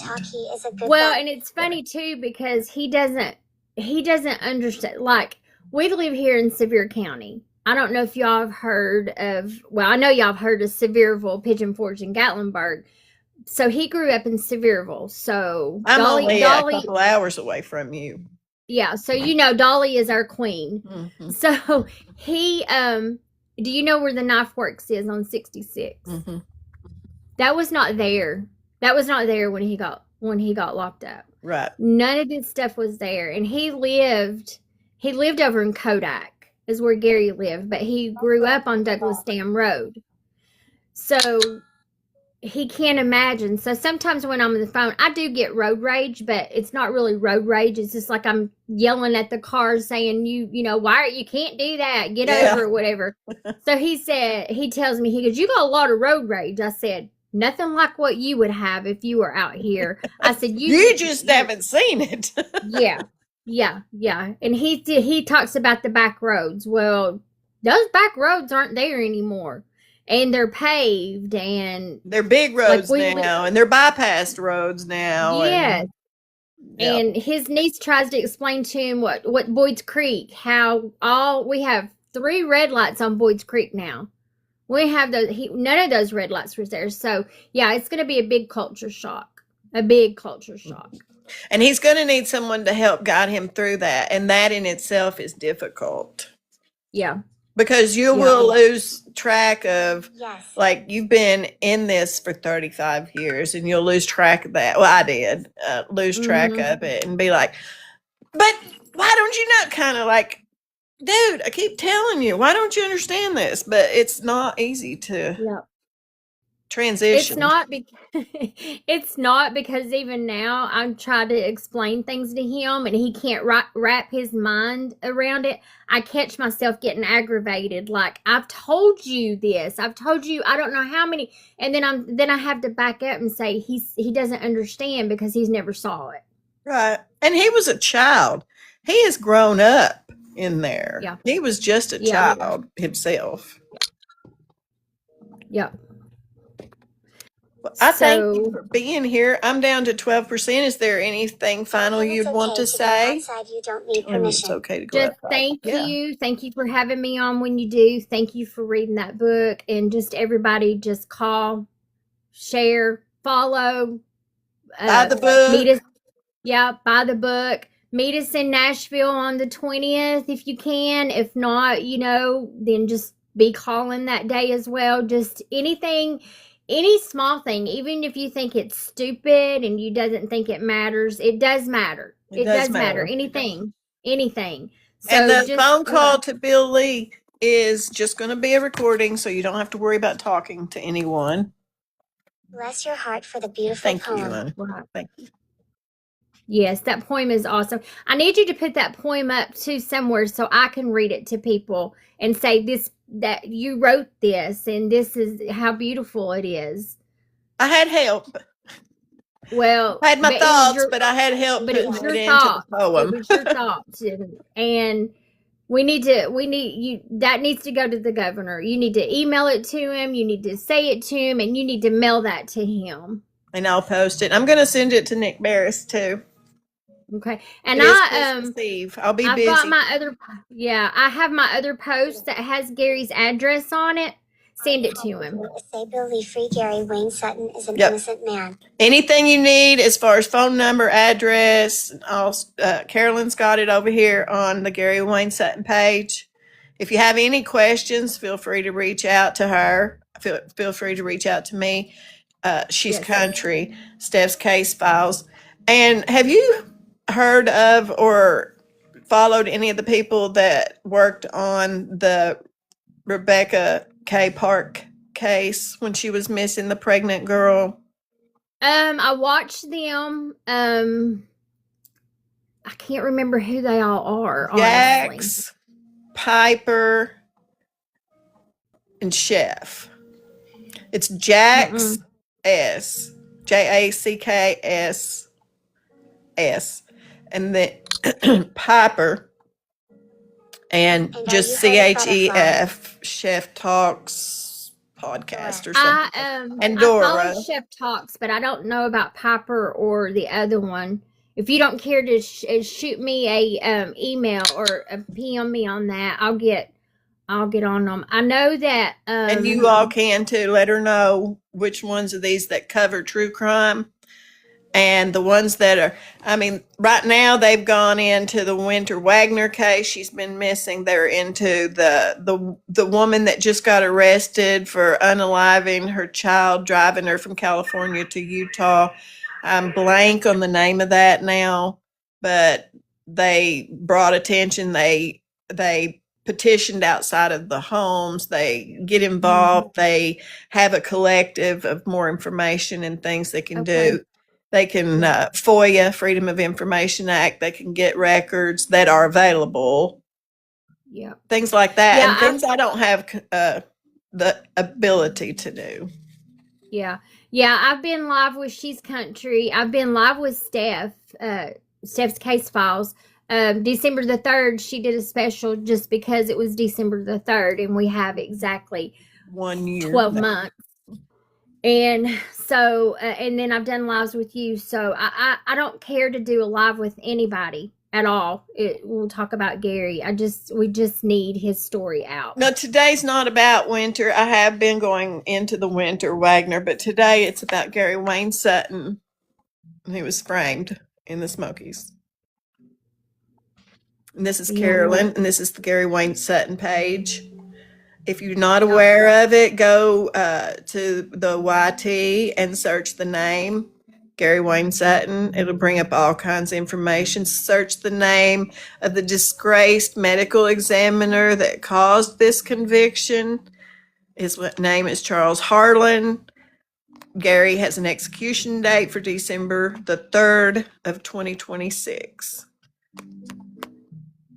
I haven't either. But you have heard about Gary. That's a good thing. That's a good thing. Spread the word. He's not got much time. There's a phone call you can call to Governor Lee, leave a message on an answering machine. Free Gary Wayne. Don't have to talk to anybody. Tell them anything you want. If you have any, just an appeal for the governor to listen and look. Yes. Yes. Thank you, Naughty. Yeah. So anybody that is on my page, if you're not following Cheryl, please go over and follow her. Same thing. Get over there, give her a heart me, and show her some love. And maybe if we all can collectively get together, what I lack, you might have. What she lacks, we might find together. She's been doing this on her own. Yeah. I would love for everybody, and if she'll do it, she's having a really hard time right now, is Gary's daughter. If she gets on and talk, she was a year old when he got locked up, so she only knows him in prison, and she has the best relationship that she could have with him under the circumstances. But just to hear her story, I mean, she told the story about her wedding day, and I was in tears because she said she was crying that whole morning, and she said that her mom told her, she said, "Are you having second thoughts?" And she said, "No." She goes, "I wish they would just let my dad come and walk me down the aisle." And then, she had her son, and her son just got his first deer a couple of weeks ago. And Gary was an advocate deer hunter. So he missed that with his grandson. So it's just like she has a very powerful story to tell. Right. If we can just get her to tell it. It's really hard on her. So, I just, she's got a great story to tell. And then, Gary's got a niece and a nephew that they're like his own children that I want to try to get them on too and let them tell their stories. Judy, are you talking to me about telling Carolyn how to make you a mod? You want Judy as a mod and don't know how, Carolyn? Yeah. Okay, look. Whenever you see her, just look, hold on her thing. That's not it.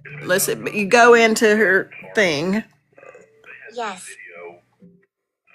No, you don't. Let's see. You go into your settings. Let me see. Where I am. I probably have to do it this way to show you. I think, let me look here. It's right here on settings, down here. And then you go into settings. Can you see this? Because I can't see. When you go into your three dots, when you're live, and then settings. Oh, okay. And then it'll say moderators. Okay. And then you can go and pick or search up here. Okay. I don't know if you can see. Judy, I think I do have you. I think I'll have to look because I think I did do the moderator thing. I don't know. I'll have to go look. No, what, Judy? Cheryl. No, I don't have. Thanks, Back Porch Confessions Candle, for sending the hand heart gifts. I love you, sister. Are you fixing to? Are you doing today? Back Porch Confessions, real quick. She sent you some Gary Wayne Sutton hearts. Oh, thank you. Thank you. You don't have to be live to add mods. Okay. That's the only way I know how to get to it. Normal time. Normal time, 3:30 Central. So 3:30 Central. So that'll be 4. Okay. Back I'm gonna Porch. try to grab you. I'm gonna try to. Are you watch going to y'all go at on 4:30. hers? She has a podcast too. Have you been on Back Porch's page? No. Mm-mm. She's one of my besties, and she'll go on at 3:30. And she has a podcast, and she has talked about wanting to interview you. Okay. Whenever she wants. Yeah. When do you have any idea? Do you want to do it today? Do you have some planned today? Me too, You're girl. both as dumb as rocks when it comes to computers. That's how I have to learn on here. I make mistakes every day, so it teaches me what not to do. Barbara, are you do you have a day in mind, or you want her to just come in like at 3:30 Central and see what you're about and things? Are you still here? Yeah, you're still here. I was just going to I was finish. just going to finish the anxious attachment, but if she wants to come chat, let's do it. Oh, okay. Do you want to chat this afternoon at 3:30-ish? Yeah, that's fine. We can do it then, or we could do just whenever. I'm good. 4:30, 6:30. 4:30 Eastern, 3:30 Central. So it'll be 4:30 my time. I was trying to think. I've got family stuff to do today. Yeah, it's. Yeah. So and I'll be going to my mom's at 4, I think. Yeah. So we could set up Back Porch Confessions. We can make a date. You just tell me. I work. Do you do yours like in the afternoon, or do you do it during the day? When do you do yours? She's working with her schedule right now, so I'll leave that up to her. Make a date and advertise it for you. She'd Yes, rather make that the would be date. great. So I'm off on Wednesdays, and then I do my live on Monday nights at 7 Eastern. But I don't think I have any other nights, so I can do it Monday, Wednesday, and Friday. We could do Wednesday if you wanted to. Awesome. I invited her up so y'all don't have to talk through chat. Okay. Are you there? Yeah, I am. So what about let's pick a Wednesday? Yeah, we could do Wednesday. That would be great. Let me get back to my calendar. And then I got you and somebody else wanting to come. That Mel with Grit that I was talking to yesterday. Oh, yeah. She's cute. Yeah, she wanted to come next week sometime. End the year with a bang. Yeah. And I did get my New Year's last Eve podcast out. Yeah. Good. And her podcasts are available, and I can't redirect, but if you know the green app and starts with shop, if you know Spotify. the Spotify. Yeah, the spot thing. The Uber and the Uber the tuber. big bite out of the apple in New York, and the YT. And did I miss one? Mm-mm.